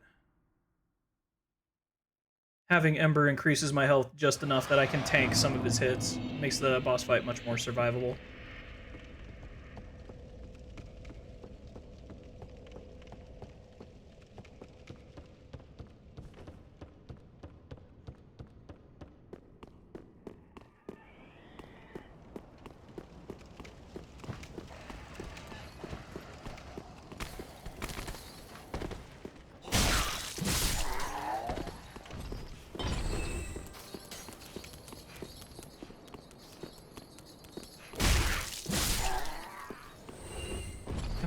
There's a character in Dark Souls 3 lore who actually gets a good ending. I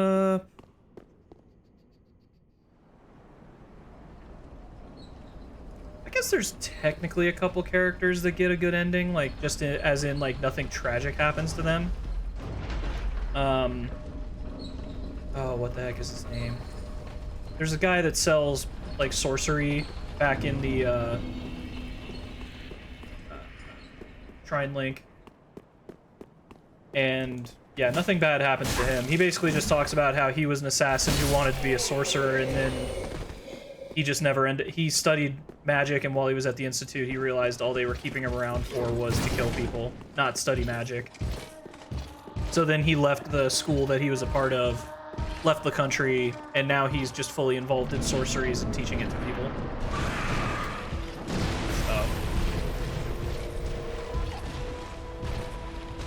Alright, here we go. Got it. Oh my god. I'm losing focus.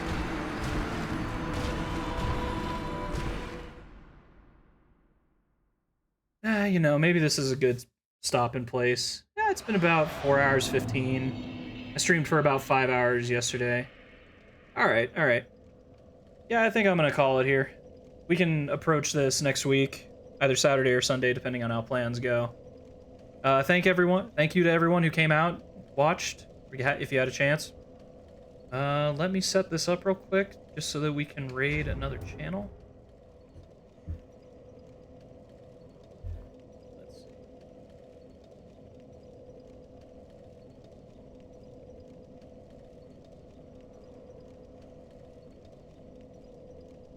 Yeah, we can go here.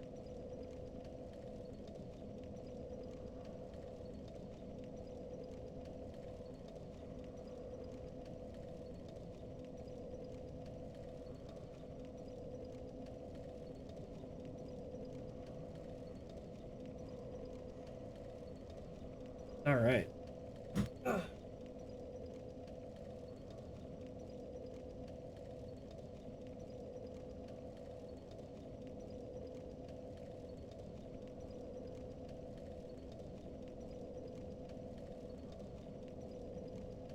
This is interesting. Oh. All right, cool. Later, everyone.